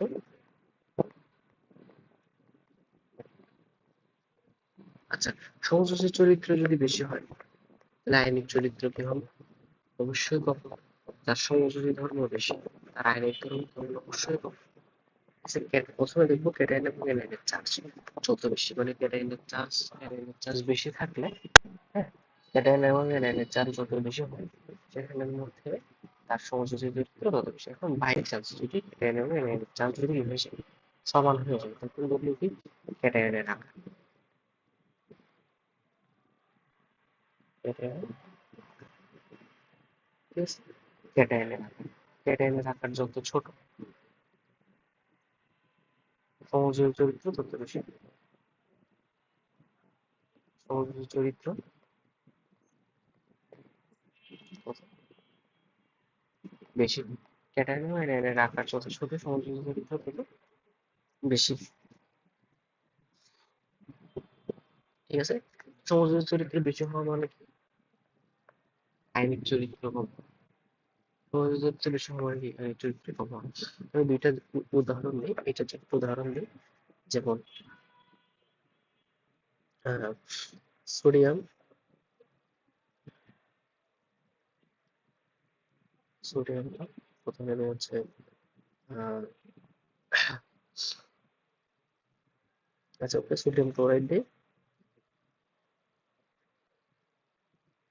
সোডিয়াম ক্লোরাইড নাম, প্রথমে হচ্ছে ক্যালসিয়াম ক্লোরাইড, তারপরে বের হচ্ছে সোডিয়াম ক্লোরাইড, সোডিয়াম ক্লোরাইড একটু হবে, সোডিয়াম ক্লোরাইড। তো জিজ্ঞেস করছি এই দুটার মধ্যে তুলনা করো কার আয়নিক চরিত্র বেশি, সমযোজী চরিত্র বেশি। দেখো এখানেও এটার ক্লোরিন আছে, এখানেও ক্লোরিন আছে, তো অ্যানায়ন আমার দেখতে হবে না, মাথা ব্যথা হচ্ছে ক্যাটায়ন, এখন আমার মাথা ব্যথা হচ্ছে কি নিয়ে ক্যাটায়ন। প্রথমে আমি দেখতেছি হচ্ছে ক্যাটায়নের চার্জ, প্রথম লাইনটা কি ক্যাটায়ন বা অ্যানায়নের চার্জ, যেটা একই থাকবে সেটা দেখতে হবে, যেটা ভিন্ন থাকবে সেটা দেখতে হবে। ভিন্ন কি আছে যে ক্যালসিয়াম, ক্যালসিয়াম আর সোডিয়াম, তাহলে ক্যালসিয়ামের চার্জ হচ্ছে +2 আর সোডিয়ামের চার্জ হচ্ছে +1, ক্যালসিয়ামের চার্জ হচ্ছে +2, সোডিয়ামের চার্জ হচ্ছে +1। এখানে আমি তো বলছিলাম যার চার্জ যত বেশি সে সমযোজী চরিত্র তত বেশি, তাহলে এখানে কে বেশি সমযোজী? কিন্তু ক্যালসিয়াম এর চার্জ বেশি, সোডিয়ামের চার্জ কম, তাহলে আমরা বলতে পারি ক্যালসিয়াম ক্লোরাইড বেশি সমযোজী।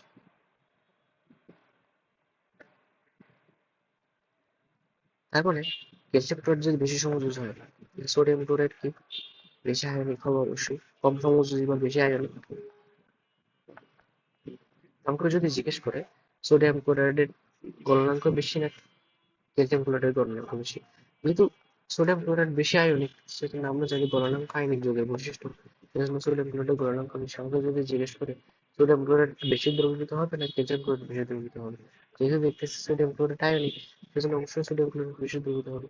আমাকে জিজ্ঞেস করছে এই দুইটা যৌগকে ভাঙতে ক্যালসিয়াম ক্লোরাইড আর সোডিয়াম ক্লোরাইডকে ভাঙতে কার জন্য বেশি শক্তি প্রয়োজন? অবশ্যই যেহেতু সোডিয়াম ক্লোরাইড আয়নিক যৌগ এবং দ্রবণ বিয়োজন তাপমাত্রা হচ্ছে, বিয়োজন মানে ভাঙার তাপমাত্রা, সোডিয়াম ক্লোরাইডের বৈশিষ্ট্য আয়নিক যৌগ, সোডিয়াম ক্লোরাইডের জন্য তুলনামূলক অনেক বেশি তাপমাত্রা প্রয়োজন এবং হাইড্রোজেন শক্তি কার বেশি জিজ্ঞেস করলে অবশ্যই সোডিয়াম ক্লোরাইড হবে, যেহেতু এটা আয়নিক যৌগের বৈশিষ্ট্য। বুঝছেন?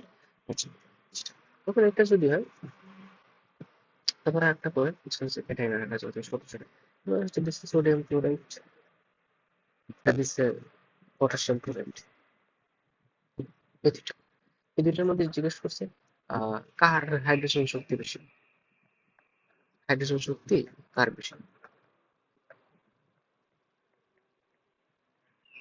হাইড্রোজেন শক্তির জন্য আমাকে আয়নিক বৈশিষ্ট্য বের করতে হবে, আয়নিক বৈশিষ্ট্য বের করার জন্য আমাদের যেহেতু ক্লোরিন একই আছে সেজন্য এটা দেখবো না। আমি তারপর দেখবো হচ্ছে প্রথমে দেখবো চার্জ, এটা দেখতেছি প্লাস, এটা দেখতেছি +1, এটা দেখতেছি +1। চার্জ এখন চার্জও একই হয়ে গেছে। তারপর প্রথম সূত্রটা কাটতেছি, এখন দ্বিতীয় সূত্র বের করবো। দ্বিতীয় সূত্র হচ্ছে ক্যাটায়নের আকার যত ছোট, আমি পর্যায় সারণীতে উপর আছে সোডিয়াম, নিচে আছে পটাশিয়াম। আমরা জানি পর্যায় সারণীর উপর থেকে নিচে গেলে আর বাড়তে থাকে। হ্যাঁ, হাইড্রোজেন, তারপর হচ্ছে লিথিয়াম, তারপর হচ্ছে সোডিয়াম, তারপর হচ্ছে পটাশিয়াম নিচে। এর নিচে নিচে হচ্ছে আকার বাড়তে থাকে, মানে পটাশিয়ামের আকার বেশি। তো পটাশিয়ামের আকার বেশি, সোডিয়ামের আকার ছোট। আমরা জানি যার আকার ছোট তার বেশি সমযোজী, তাহলে আমরা যেহেতু সোডিয়ামের আকার ছোট পাইলাম, সোডিয়ামের আকারটা ছোট পেলাম, তাহলে সোডিয়াম ক্লোরাইড হচ্ছে বেশি সমযোজী।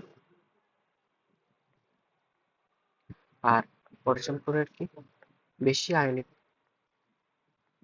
হাইড্রেশন, হাইড্রোজেনটা কার বৈশিষ্ট্য? হাইড্রোজেনটা আয়নিক বৈশিষ্ট্য, তাহলে আয়নিক, তাহলে কার হাইড্রোজেন শক্তি বেশি? অবশ্যই পটাশিয়াম ক্লোরাইড। যেহেতু পটাশিয়াম ক্লোরাইডটা সোডিয়াম ক্লোরাইডের তুলনায় বেশি আয়নিক, পটাশিয়াম ক্লোরাইডের আয়নিক বৈশিষ্ট্য বেশি।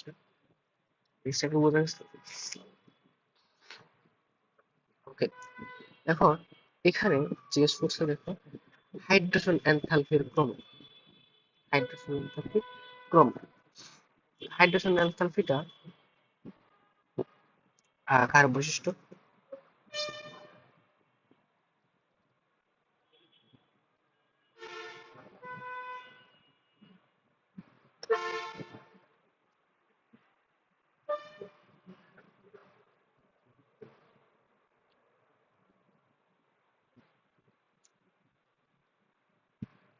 হাইড্রোজেন এনথালপির ক্রম জিজ্ঞেস করছে এখানে। তো দেখো,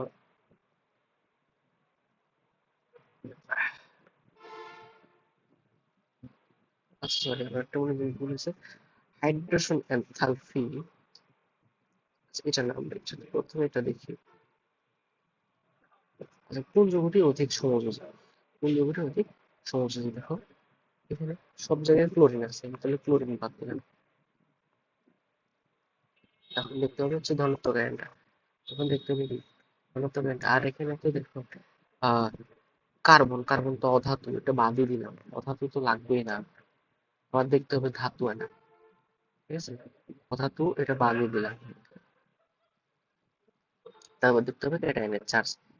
অধাতু তো, অধাতু তো বাদ, অধাতু হবে না, সেজন্য একটু বাদ দিলাম, ঠিক আছে। তারপর দেখতে হবে কি ক্যাটায়নের চার্জ। ক্যাটায়ন হচ্ছে সোডিয়াম, সোডিয়ামের চার্জ হচ্ছে +1, আর ম্যাগনেসিয়াম হচ্ছে +2, আর অ্যালুমিনিয়াম হচ্ছে +3। তাহলে কি হয়, আমরা কি জানি? প্রথমে দেখতে হয় চার্জ, ক্যাটায়নের চার্জ যত বেশি সহযোগী চরিত্র তত বেশি। এখানে সবচাইতে বেশি চার্জ কার? সবচেয়ে বেশি চার্জ হচ্ছে অ্যালুমিনিয়ামের। এখানে অ্যালুমিনিয়ামের সহযোগী চরিত্র সবচেয়ে বেশি হবে। আচ্ছা, এখানে দেখো কার্বনের চার্জ কিন্তু +4 হতো, এখানে সবচেয়ে বেশি লাগতো হচ্ছে কার্বনের, কিন্তু আসলে কার্বন হচ্ছে ক্যাটায়ন হিসেবে কাজ করবে। Sorry, কার্বন হচ্ছে কি হিসেবে কাজ করবে? ক্যাটায়ন হিসেবে কাজ করবে। কার্বন অধাতু, এখানে এটাকে বাদ দিয়ে ধাতুর মধ্যে দেখতে হবে চার্জ। এখানে আমার সবচেয়ে সহযোগী যুক্ত হচ্ছে এটা। হাইড্রোজেন এনথালপির মানে একটু হচ্ছে গন্ডগোল হয়েছে। হাইড্রোজেন এনথালপিটা মনে হচ্ছে সহযোগী যুক্তির বৈশিষ্ট্য। আচ্ছা হোয়াট এভার, এখানে একটু দেখি যে হাইড্রোজেন এনথালপি। ওকে, আচ্ছা আমি শিওর হয়ে জানাচ্ছি জিনিসটা, শিওর হয়ে জানাবো হাইড্রোজেন এনথালপি, তাও আমি যে সহযোগী যুক্তির বোঝাই। দেখো এখানে আমরা দেখতেছি, ও জিজ্ঞেস করছে হাইড্রোজেন এনথালপি অনুপাত, আচ্ছা বলতে কোন বৈশিষ্ট্যের কোন। প্রথমটা দেখো, প্রত্যেকটা দেখো charge two two two two, প্রত্যেকটা চার্জ টু, ঠিক আছে। চার্জ টু হলে আমাকে কি চেক করতে হবে? ক্যাটায়নের আকার। ক্যাটায়নের আকার যত ছোট সহযোগী চরিত্র তত বেশি, ক্যাটায়নের আকার যত ছোট সহযোগী চরিত্র তত বেশি, ক্যাটায়নের আকার যত বড় সহযোগী চরিত্র তত কম। তাহলে আমরা কি জানি, এই যে এটা হচ্ছে গ্রুপ টু, গ্রুপ টু কে বোঝায় বেরিলিয়াম, তারপর হচ্ছে ম্যাগনেসিয়াম, ক্যালসিয়াম, স্ট্রোনজিয়াম, বেরিয়াম, ঠিক আছে? এটা হচ্ছে তাদের আকার। তাহলে প্রত্যেকে যত নিচে যায় আকারের ভিতর থেকে বাড়তে থাকে। আর সবচেয়ে ছোট হচ্ছে ও, সবচেয়ে বড় হচ্ছে ও। তাহলে ও যে সবচাইতে ছোট, আমরা কি জানি যে সবচাইতে ছোট ক্যাটায়নের আকার যত ছোট সে তত বেশি সমযোজী। তাহলে যে সবচাইতে বড় সে সবচেয়ে বেশি সমযোজী, সবচেয়ে বেশি কি সমযোজী। আর একে যে সবচাইতে বড় সে সবচেয়ে বেশি কি সবচেয়ে বেশি আয়নিক। আচ্ছা ধরে নাও এই জিনিসটা হাইড্রোজেন এনথালপির ক্রমে নাই, এই জিনিসটা তোমাকে সমযোজী চরিত্রের ক্রম দিচ্ছে, সমযোজী বৈশিষ্ট্যের ক্রম। এই সমযোজী বৈশিষ্ট্য কেমন হবে? তার বেশি হবে বেরিলিয়ামের সবচেয়ে বেশি, তারপরে ম্যাগনেসিয়ামের একটু কম, ক্যালসিয়ামের আর একটু কম, স্ট্রোনচিয়ামের আর একটু কম, এটা সবচাইতে কম, সবচাইতে কম সমযোজী চরিত্র মানেই হচ্ছে আয়নিক চরিত্র। তাহলে আমরা তীর চিহ্ন দিয়ে লিখতে পারি সমযোজী চরিত্র সবচেয়ে বেশি হচ্ছে বেরিলিয়ামের, তারপরে এটাতে একটু কম ম্যাগনেসিয়ামের, তারপরে হচ্ছে ক্যালসিয়ামের। অ্যান্সার হচ্ছে এই। ধরে নাও এটা হাইড্রোজেন না দিয়ে কি দিছে সমযোজী চরিত্র দিছে। ওকে, দেখো এখানে সমযোজী চরিত্রের কাজ বেশি জিজ্ঞেস করছে। এরা যেহেতু সবাই ক্লোরিন আছে তো আমাদের নেগেটিভ আয়নটা বাদ দিতে হবে। আর এখানে দেখতেছি লিথিয়াম সোডিয়াম রুবিডিয়াম, এগুলো হচ্ছে কি লিথিয়াম সোডিয়াম রুবিডিয়াম পটাশিয়াম, এগুলো হচ্ছে প্রথম পর্যায়ের, প্রথম গ্রুপের প্রথম হচ্ছে lithium sodium potassium rubidium caesium. আমরা কি জানি এদের চার্জ ও প্লাস ওয়ান, চার্জ প্রত্যেকের চার্জ ও প্লাস ওয়ান করবে, প্রত্যেকের চার্জ ও প্লাস ওয়ান প্লাস। ক্লোরিন তো দেখছি না যেহেতু সেম, তাই এবার আমার দেখতে হবে ক্যাটায়ন। ক্যাটায়নে দেখতেছি চার্জ সবগুলো সেম, চার্জ সেম হলে আমরা 2 নম্বর সূত্রে যাবো। 2 নম্বর প্রথম সূত্রে যেহেতু চার্জ বেশি হলে সমযোজী হইতে, বাট এখানে চার্জ সমান। এখন আমরা দেখবো দ্বিতীয় কটা, দ্বিতীয়টা যদি দেখি ক্যাটায়নের আকার যত ছোট সেটা হচ্ছে বেশি সমযোজী। এখানে সবচেয়ে ছোট কে? সবচেয়ে ছোট হচ্ছে লিথিয়াম, বেশি সমযোজী। আর যেটা হচ্ছে সিজিয়াম সেটা হচ্ছে সবচেয়ে বেশি আয়নিক, বা কম সমযোজী বা বেশি আয়নিক। তাহলে সমযোজী চরিত্র বেশি জিজ্ঞেস কর, সমযোজী চরিত্র কোনটার বেশি এটা জিজ্ঞেস করে ফেলে, লিথিয়ামের সমযোজী চরিত্র বেশি, তারপর হচ্ছে সোডিয়াম, তারপর পটাশিয়াম, এই যে দেখুন এই যেটা, এটাই আমাদের কারেক্ট। লিথিয়ামের সবচাইতে বেশি, তারপর হচ্ছে সোডিয়াম, তারপর হচ্ছে সিরিয়াল আছে রুবিডিয়াম। বাট এখানে দেখো পটাশিয়ামের বেশি দিছে, পটাশিয়ামের বেশি না আসলে সোডিয়ামের বেশি, এখানে রুবিডিয়ামের বেশি দিছে না সোডিয়ামের বেশি, এর চাইতে লিথিয়ামের বেশি। তাহলে এটা তো উল্টা দিচ্ছে, তাহলে আমাকে একটু কারেক্ট হচ্ছে এটা সমযোজী চরিত্র তার বেশি। ঠিক আছে, সমযোজী চরিত্র বেশি হলে কি হয়, এই জায়গাটা দেওয়া আছে, এটা বিষয় সমযোজী চরিত্র বিষয়, তো এখানে দেওয়া আছে। ঠিক আছে,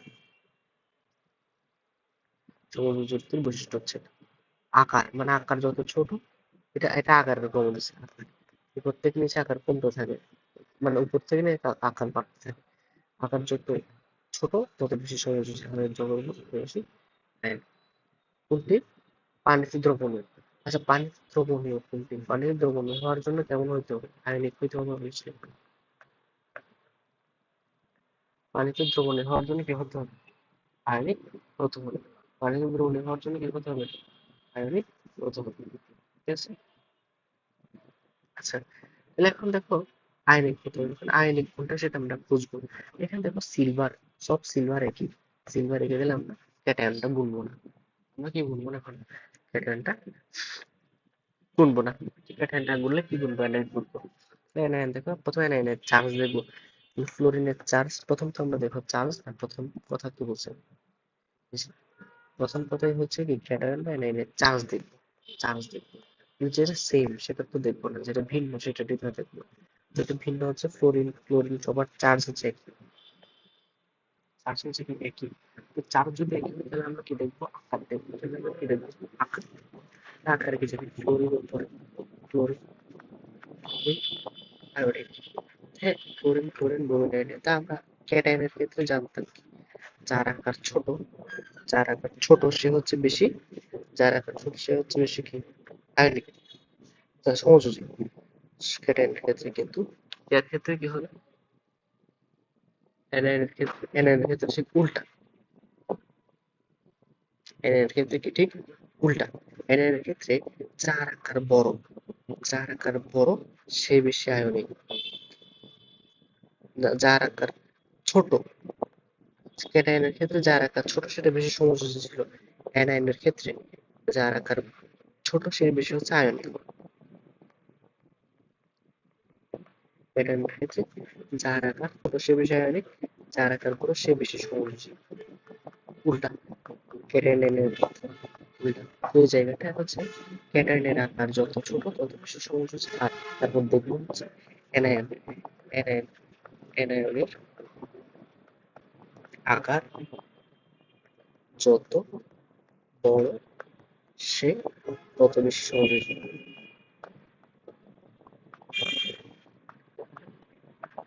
সমযোজী তাহলে এখন অ্যানায়ন দেখতেছি ঠিক আছে। তো অ্যানায়নের আকার সবচাইতে বড় কি আয়োডিন, তাহলে আয়োডিন হচ্ছে সবচাইতে বেশি সমযোজী। তো আমার তো লাগবে আয়নিক মানে দ্রবণীয়তা, এটা কার বৈশিষ্ট্য আয়নিক বৈশিষ্ট্য। সবচাইতে বেশি আয়নিক কে ফ্লোরিন না, ফ্লোরিন যুক্ত যৌগ কোনটা এজিএফ। এজিএফ হচ্ছে আয়নিক। আয়নিক মানে এটা পানিতে দ্রবীভূত। বুঝতে পেরেছি কোশ্চেন। একটা সমযোজী বৈশিষ্ট্য বৃদ্ধির ক্রম, সমযোজী বৈশিষ্ট্য বৃদ্ধির ক্রম, তাহলে এখানে সে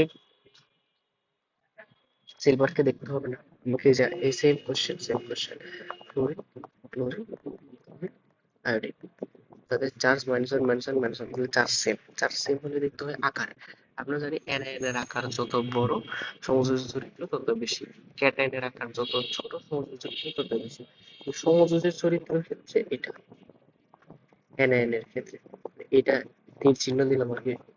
আয়োডিনের সমযোজী চরিত্র সবচেয়ে বেশি ব্রোমিনের সবটুকু এটা এটা। এখানে আমাদের সমযোজী চরিত্র বৈশিষ্ট্য বলছে।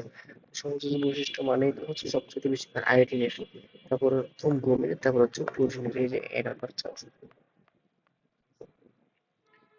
কোন ধরনের বন্ধন শক্তির মাত্রা কম? হাইড্রোজেন বন্ধন সবচেয়ে কম। হাইড্রোজেন বন্ধন সবচেয়ে কম, সবচেয়ে বেশি আয়নিক, তারপর হচ্ছে সমযোজী, তারপর হচ্ছে ধাতব, তারপর হচ্ছে হাইড্রোজেন। সিরিয়ালে দেওয়া আছে। সন্নিবেশ সমযোজী বন্ধন বিদ্যমান, এটা তো অবভিয়াসলি, এটাতে আমরা জানি এনএস ফোর এর গঠন কয়েকবার দেখছি আমরা এই পর্যন্ত। তিনটা এইচ আছে, আর একটা এইচ এর সাথে এভাবে এইচ প্লাস করে যুক্ত থাকবে সন্নিবেশ বন্ধনের মাধ্যমে। কোন যৌগে হাইড্রোজেন বন্ধন আছে? কোন যৌগে হাইড্রোজেন বন্ধন আছে? ফেনলের মধ্যে হাইড্রোজেন বন্ধন আছে, এখানে বস্তু করবো। হাইড্রোজেন বন্ধন আছে, হাইড্রোজেন হাইড্রোজেন অণুতে বিদ্যমান বন্ধন, হাইড্রোজেন অণুতে বিদ্যমান যে বন্ধন সেটা হচ্ছে কিন্তু সমযোজী বন্ধন। হাইড্রোজেন অণু আর H2,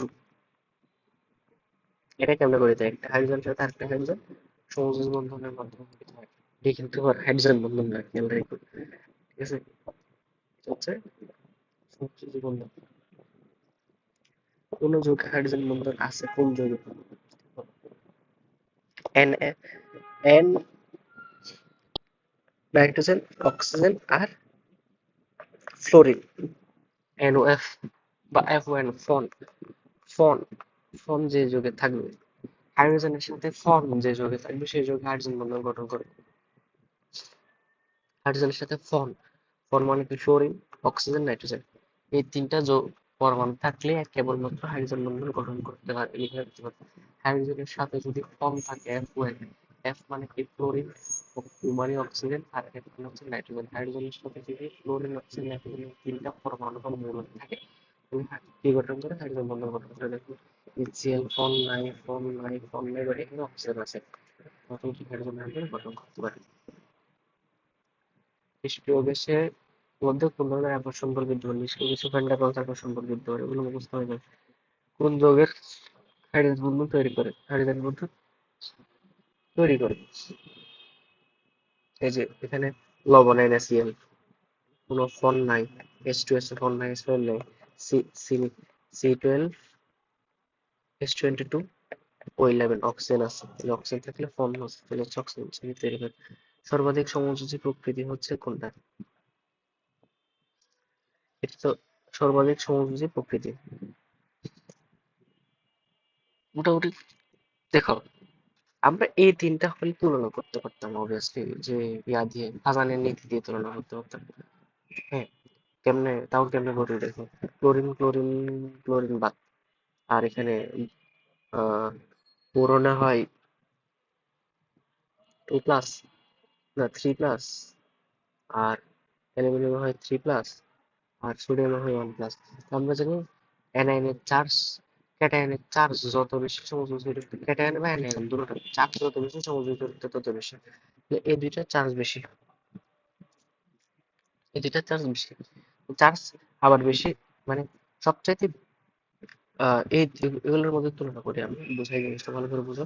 প্রথম সূত্রটা কি? প্রথম সূত্রটা হচ্ছে ক্যাটায়ন বা অ্যানায়নের চার্জ যত বেশি, চার্জ যত বেশি আয়ন তত বেশি সমযোজী।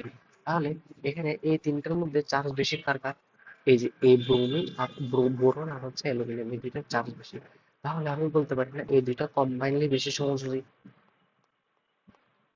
সোডিয়ামের তুলনায় এই দুইটা বেশি সমযোজী বলতে পারি না, যেহেতু চার্জ বেশি। প্রথম সূত্র, প্রথম সূত্র প্রথম প্রায়োরিটি, দ্বিতীয় সূত্র দ্বিতীয় প্রায়োরিটি, তৃতীয় সূত্র তৃতীয় প্রায়োরিটি, এরকম দেখতে হবে। প্রথম সূত্র অনুযায়ী দেখতেছি সোডিয়াম হচ্ছে আয়নিক, আর এই দুটোটা হচ্ছে কি তেমন বেশি বেশি সমযোজী, যেটা বেশি সমযোজী। ওকে ফাইন, বুঝলাম। আবার এই দুইটার মধ্যে কে জিতবে, এই দুইটার মধ্যে কে জিতবে, সবচেয়ে বেশি কার সমযোজী জড়িত, আবার তখন দেখতে হবে কি, তখন আবার চার্জ একই হয়ে গেছে, ধরো কি হয়ে গেছে, চার্জ একই হয়ে গেছে। চার্জ একই হয়ে গেলে কি দেখতে হয়, ক্যাটায়নের আকার দেখতে হয়। তো বোরন উপরে আছে, অ্যালুমিনিয়াম নিচে আছে, তাহলে বোরনের আকার ছোট, অ্যালুমিনিয়ামের আকার বড়।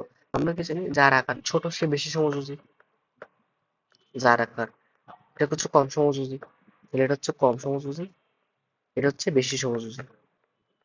এটা হচ্ছে মোটামুটি সমযোজী না বললে চলে, ওটা আয়নিক একদম, যেহেতু প্রথম বৈশিষ্ট্যতে ফেল করছে জিনিসটা, তাহলে এটা হচ্ছে আয়নিক। তো এরা এর প্রথম বৈশিষ্ট্যতে ফেল, এ হচ্ছে দ্বিতীয় বৈশিষ্ট্যতে ফেল, এবং সবচাইতে উইনার হচ্ছে ও। ঠিক আছে, প্রথম বৈশিষ্ট্যতে ফেল ক্যাম্পে, প্রথম বৈশিষ্ট্য +3+3+1 চার্জ। আমরা জানি যাদের চার্জ যত বেশি প্রথম বৈশিষ্ট্য সে তত বেশি সমযোজী, ও আর ও সমযোজী জিতছে, এরা দুজনেই ফেল। তারপর দ্বিতীয় বৈশিষ্ট্য, যেহেতু চার্জ একই হয়ে গেছে, দ্বিতীয় বৈশিষ্ট্য হচ্ছে যার আকার ছোট সে বেশি সমযোজী, ও ছোট ও হচ্ছে জিতছে, ও হচ্ছে বেশি সমযোজী, ও চাইলে হেরে গেছে। আমার ক্রমটা কেমন হয়, প্রথমে হচ্ছে BCl3 সমযোজী, এটা হচ্ছে সমযোজী ক্রম, সমযোজী ক্রম হচ্ছে, তারপর হচ্ছে AlCl3,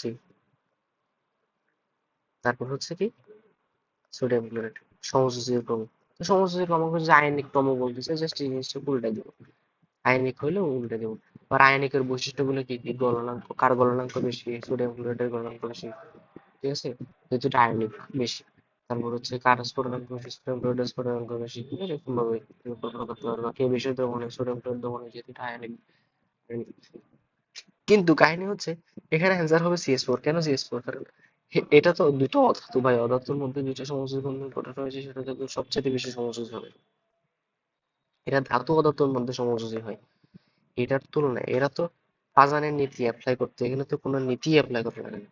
CH4 এর নিজে প্রকৃতি সমযোজী একটা যৌগ, সেজন্য প্রকৃতির সমযোজী সর্বাধিক বেশি সমযোজী প্রকৃতি হবে CH4। ঠিক আছে, বাকিটা তো ফাজানের রুল খাটার পরে তুমি বুঝতে পারছো কে বেশি সমযোজী কে কম। কিন্তু CH4 বলো, এগুলো CH4 এগুলো তো সমযোজী চরিত্র চেনাই লাগে, এগুলো স্বভাবগত নিজেরাই সমযোজী, সবচেয়ে বেশি সমযোজী। বাট ক্রম জিজ্ঞেস করতে চাইলে এটা সবচেয়ে বেশি CH4, তারপর BCl3, তারপর Al3, তারপর হচ্ছে NaCl। হয়তো ক্রম জিজ্ঞেস করতে পারে নতুন কোনো কোশ্চেনের মধ্যে, সৃষ্টির জন্য ক্রমটাও বলে দেবে। একটা পরমাণু যুগল অপোলার সমযোজী বন্ধন তৈরি করে, অপোলার সমযোজী, অপোলার সমযোজী, ঠিক আছে। পোল মানে মেরু থাকবে না, মেরু মেরু মানে কি থাকবে না, পোল থাকবে না, মেরু থাকবে না, অর্থাৎ এই যে এই দুটো সেম যদি থাকে পোল থাকবে না, একটা ক্লোরিন আর একটা ক্লোরিন, মানে কোনটা পর্যন্ত নেবে, দুজনে মেরু থাকবে না, অপোলার, অপোলার সমযোজী হবে সেটা। যে কোনটা আয়নিক যৌগ, সমযোজী যৌগ, সনিক যৌগ, ঠিক আছে, আমরা জানি এটা, এটা আমরা সবগুলো দেখেছিলাম, অণু যৌগ, সনিক যৌগ, সমযোজী যৌগ, এটা হচ্ছে দেখেছিলাম। কোন যৌগটার মধ্যে আয়নিক বন্ধন আছে? অবশ্যই ক্যালসিয়াম অক্সাইডের মধ্যে, ক্যালসিয়াম অক্সাইডের মধ্যে আয়নিক বন্ধন আছে, Ca2+ plus oxygen 2 - 3 ইলেকট্রন গ্রহণ ত্যাগের মাধ্যমে গঠন হয়েছে, সেখানে অবশ্যই আয়নিক হইবে। অ্যানোড, অ্যানোড নাইট্রোজেনের অক্সাইডের একটা বন্ধন ব্যবহার করেছে, অ্যানোড এগুলো সব সমযোজী হবে, কার্বন ডাই অক্সাইড সমযোজী হবে। কোন পরমাণুটা ধাতব বন্ধনে যুক্ত? ধাতব বন্ধনে যুক্ত হচ্ছে কপার। কপার ধাতু ছিল নিশ্চয়ই, তাহলে আর কোনো কিছু ধাতু ছিল? ফ্লোরিনের ধাতু, কার্বনের ধাতু তো নাই, কার্বন ধাতু। কপার ধাতু হয়েছিল, সেটা কপার হচ্ছে একটা ধাতু। মিথাইল মিথাইল অ্যামোনিয়াম ক্লোরাইড বন্ধনটি কোন বন্ধনটি অনুপস্থিত? Methyl ammonium chloride. মিথাইল মানে CH3, অ্যামোনিয়াম ক্লোরাইড মানে NH4Cl, NH3Cl।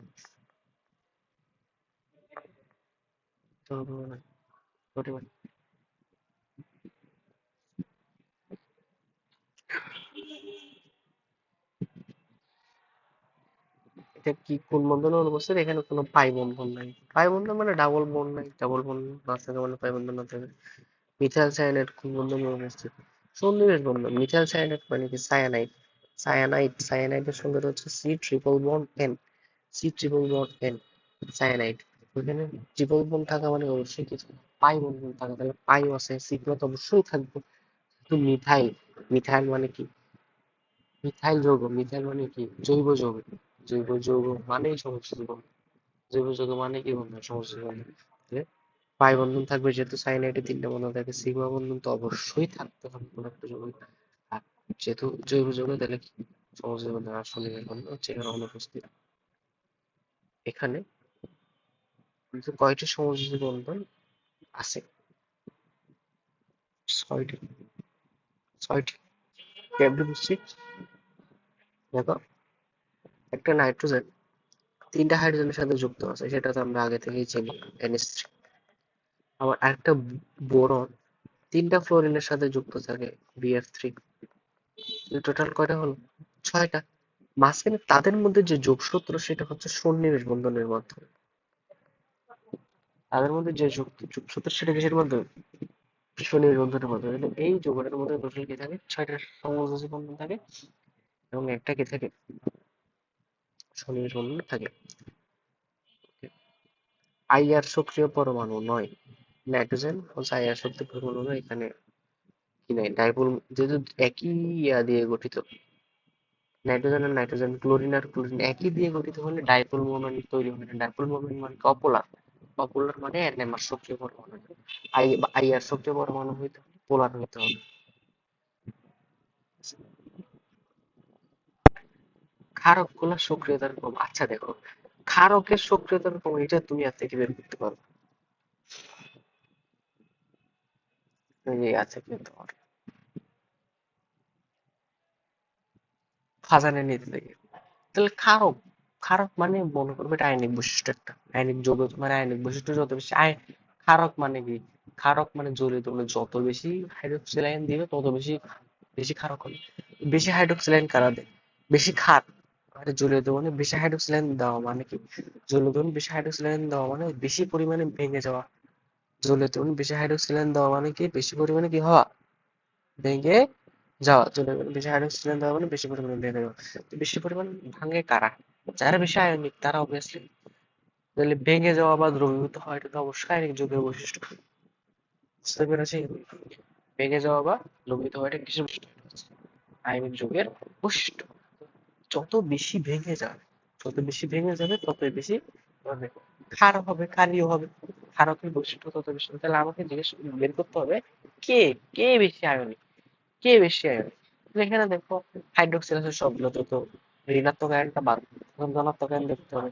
দেখো, সিজিয়ামের +1, পটাশিয়াম +1, সোডিয়াম +1, লিথিয়ামের +1। তো এখন মোটামুটি সবাই হচ্ছে +1। তাহলে প্রথম সূত্রটা বাদ। প্রথম সূত্র হচ্ছে, আমরা কি জানি, ক্যাটায়ন ও অ্যানায়নের চার্জ যত বেশি তত বেশি সমযোজী। তো দ্বিতীয় সূত্র দেখতে হবে। দ্বিতীয় সূত্র হচ্ছে ক্যাটায়নের চার্জ যত, অ্যানায়ন ক্যাটায়নের আকার যত ছোট তত বেশি সমযোজী। ছোট কে? ছোট হচ্ছে আমরা কি জানি, লিথিয়াম, সোডিয়াম, তারপর হচ্ছে পটাশিয়াম, সিজিয়াম, এটি হচ্ছে কম। তাহলে ছোট কে? এটা লিথিয়াম সবচেয়ে সমযোজী বেশি, আর বড় কে? এটা হচ্ছে আয়নিক বেশি। ঠিক আছে? তা আমার তো লাগবে যে বেশি আয়নিক, সে আমার সবচেয়ে বেশি আয়নিক সিজিয়াম। তাহলে আমার আলটিমেটলি ক্রমটা হচ্ছে সিজিয়াম সবচেয়ে বেশি, পটাশিয়াম সবচেয়ে বেশি। এটাই হচ্ছে আমার সবচেয়ে বেশি হচ্ছে ক্ষারক। ঠিক আছে? তো ফাজারের নীতি অনুসারে সবকিছু বের করতে হবে। সবকিছু বের করতে পারবো একমাত্র ফাদারের নীতি জানলেই হবে। ওকে, যে কোনটি সঠিক নয়, সমযোজীদের গলনাঙ্ক স্ফুটনাঙ্ক হবে অবশ্যই সঠিক। সমযোজীদের সমোন্নত ধর্মদাগ অবশ্যই থাকবে, যেহেতু জৈব আয়নিক যৌগ পোলার দ্রাবকে অদ্রবণীয় না, আয়নিক যৌগের মানে কি, আয়নিক যৌগ তো পোলার দ্রাবকে দ্রবীভূত হয়। সমযোজী যৌগ পোলার দ্রাবকে দ্রবীভূত হয়, আয়নিক যৌগ পোলার দ্রাবকে দ্রবীভূত হয়, এটা কিন্তু ভুল কথা। আয়নিক যৌগ অবশ্যই পোলার দ্রাবকে দ্রবীভূত হয়। হ্যাঁ, সকল আয়নিক যৌগ কঠিন অবস্থায় স্ফটিক আকারে থাকে। হ্যাঁ, সোডিয়াম ক্লোরাইড কঠিন, সোডিয়াম ক্লোরাইড অবশ্যই স্ফটিক থাকে। স্ফটিক মানে কি, ক্যালাস আকারে আছে, দানা দানা। ঠিক আছে,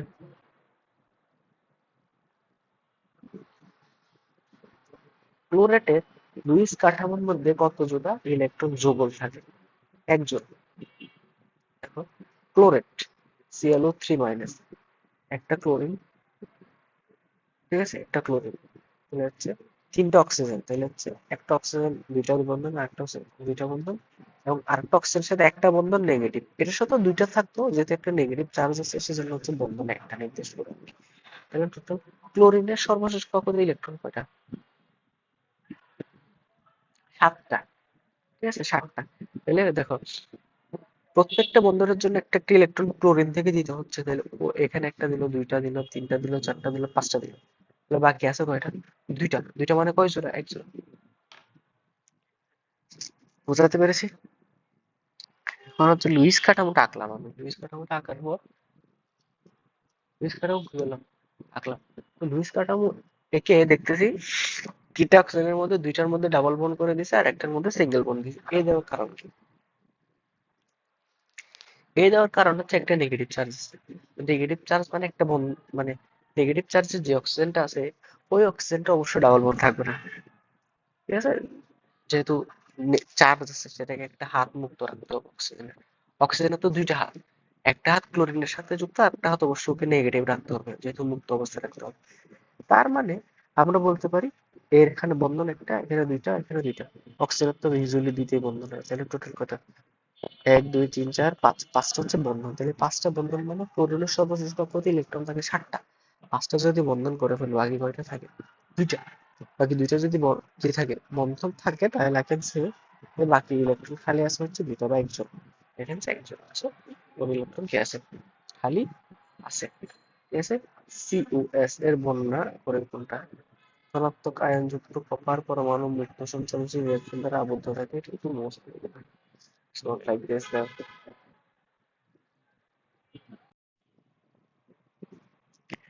সোডিয়াম ক্লোরাইডের বৈশিষ্ট্য কোনটি? পোলার দ্রাবকে দ্রবীভূত হয় না। সোডিয়াম ক্লোরাইড হচ্ছে আয়নিক যৌগ।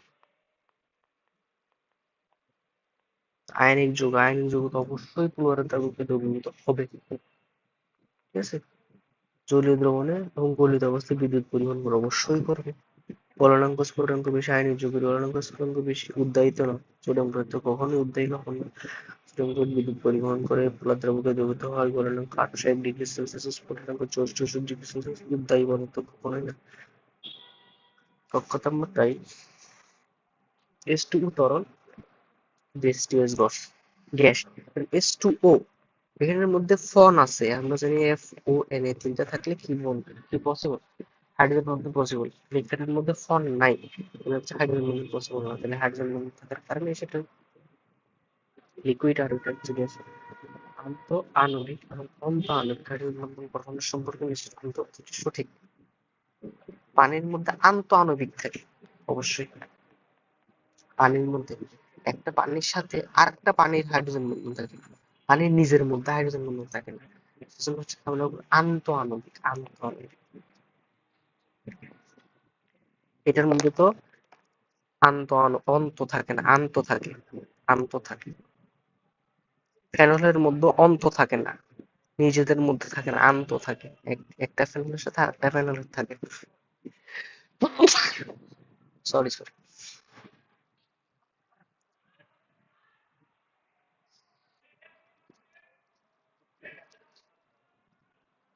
একটা ফেনলের সাথে আরেকটা ফেনলের থাকে। সো এটা। আর অর্থ হাইড্রোক্সি বেঞ্জালডিহাইডের মধ্যে তো অন্ত আণবিক থাকে, বেঞ্জালডিহাইড কিন্তু অন্ত আণবিক থাকে। হাইড্রোজেন বন্ধন সঠিক ক্রম হাইড্রোজেন বন্ধনের সঠিক ক্রোমেটিক এই যে ফন এফ হচ্ছে সবচেয়ে বেশি দূরে ঋণাত্মক, তারপর হচ্ছে অক্সিজেন বেশি দূরে এর চেয়ে দেখুন এফ এর হচ্ছে 3.4, এফ এর দূরে ঋণাত্মকতা, আর অক্সিজেন হচ্ছে 3.5, আর নাইট্রোজেনের দূরে ঋণাত্মকতা হচ্ছে 3। তাহলে যার দূরে ঋণাত্মকের মান সবচেয়ে বেশি, যার দূরে ঋণাত্মকের মান সবচেয়ে বেশি, সেটার হাইড্রোজেন বন্ধন তো অবশ্যই বেশি শক্তিশালী হবে। তো এটা বেশি শক্তিশালী, এবং CH4 যেহেতু ফর্ম নাই সেজন্য তার একটু মোটামুটি কম। এটাই হচ্ছে মানে পটাশিয়াম ফেরোসায়ানাইডের কতটি সন্নিবেশ বন্ধন থাকে? পটাশিয়াম ফেরোসায়ানাইডের কতটি সন্নিবেশ বন্ধন থাকে?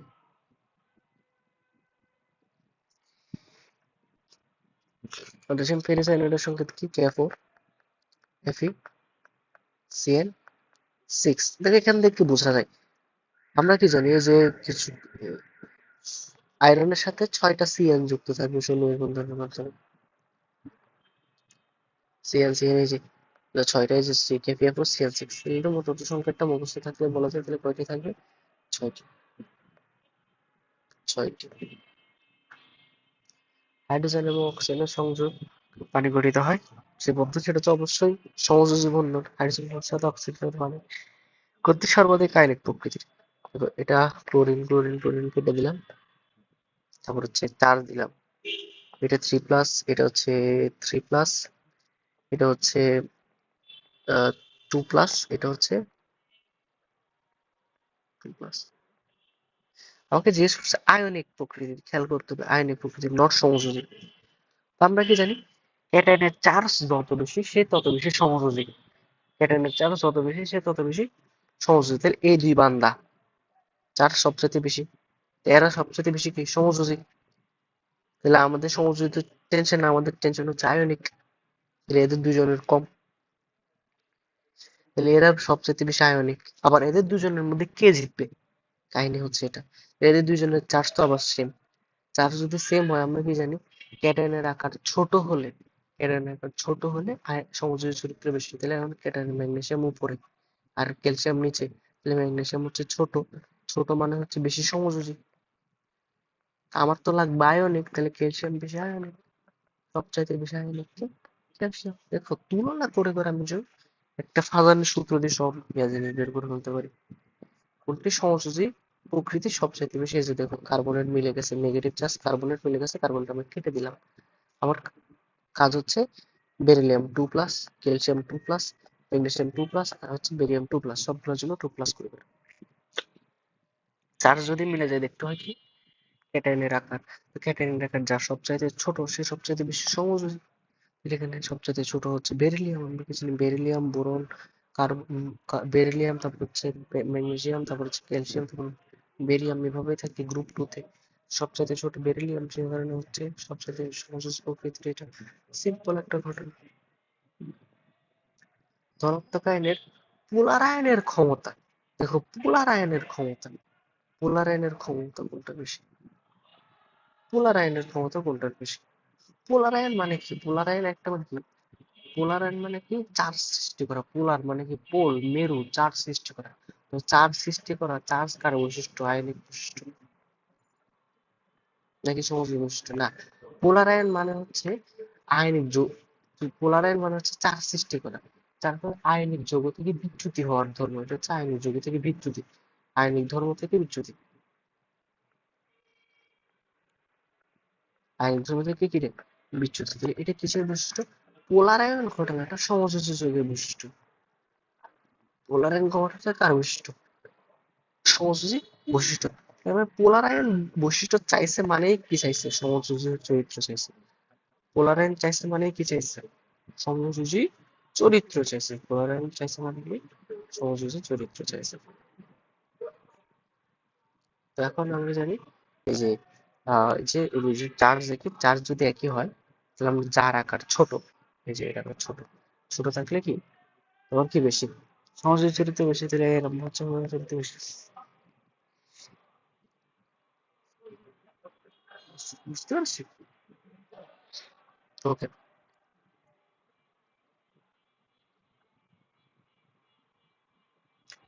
নিম্নলিখিত যৌগের মধ্যে কোনটির সমযোজী চরিত্র লক্ষ্য করা যায় সর্বাধিক সমযোজী চরিত্র? এটা দেখো ক্যালসিয়াম মিলে গেছে, ক্যালসিয়াম কেটে দিলাম, ঠিক আছে। ফ্লোরিন -1 -1, ক্লোরিন -1 চার্জ মিলে গেছে। তখন নির্ভর করে অ্যানায়ন এর আকার উপর।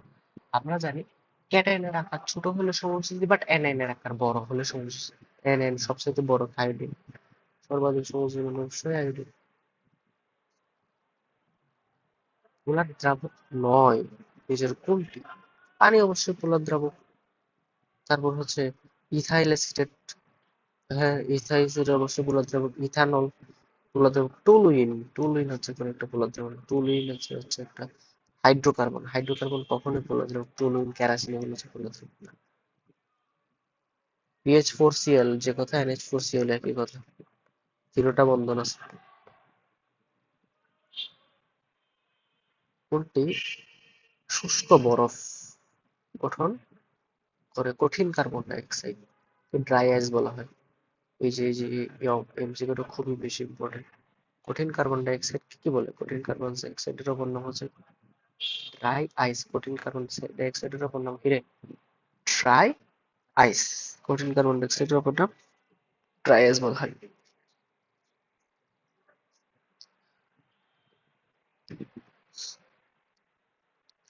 কোন যৌগটি হাইড্রোজেন বন্ধনের ফলে সবচাইতে বড় আণবিক গুচ্ছ তৈরি করে? সবচাইতে বড় আণবিক গুচ্ছ তৈরি করে পানি। পানি অনেক অনেক অনেকগুলো পানি, ছোট ছোট ছোট ছোট মিলেই তো পানির করতে হয়। হাইড্রোজেন বন্ধন, একমাত্র হাইড্রোজেন বন্ধন গঠন করে তো শুধু ভাই এখানে FON কোথায় আছে? আর কারো কাছেই তো ফোন নাই, শুধুমাত্র ফোন আছে ওর কাছে। ও হাইড্রোজেন বন্ধন গঠন করতেছে, ভেরি সিম্পল, সিম্পল কথা, ঠিক আছে।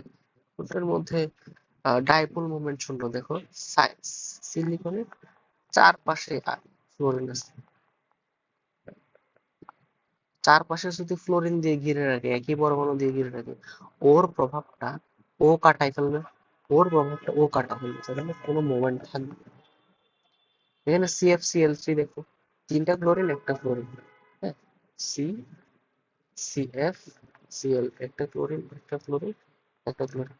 এই ক্লোরিনের প্রভাব এই ক্লোরিন কাটাইতে পারছে, কিন্তু ফ্লোরিনের প্রভাব তোমার ক্লোরিন কাটাইতে পারবে না, কারণ দুইটার চার্জ তো সমান না, চার্জ মানে প্রভাব তো সমান না। সেখানে আমাকে দেখতে হবে চারোটা সেম আছে এরকম কে, SiF4, CCl4, SiF4, এগুলো দেখো চারোটা সেম এরকম ভাবে ডাইপোল মোমেন্ট শূন্য থাকে। কিন্তু কোন জায়গায় আয়নিক বন্ধন আছে? কিন্তু কোন জায়গায় আয়নিক বন্ধন আছে? অবশ্যই ক্যালসিয়াম ক্লোরাইড, যেগুলো আমরা বলতে হচ্ছে না। KCl এর পটাশিয়াম এবং ক্লোরাইডের মধ্যে আয়নিক বন্ধন বিদ্যমান সেটা আমরা জানি। পটাশিয়াম আর ক্লোরাইডের মধ্যে আয়নিক বন্ধন বিদ্যমান, সেটা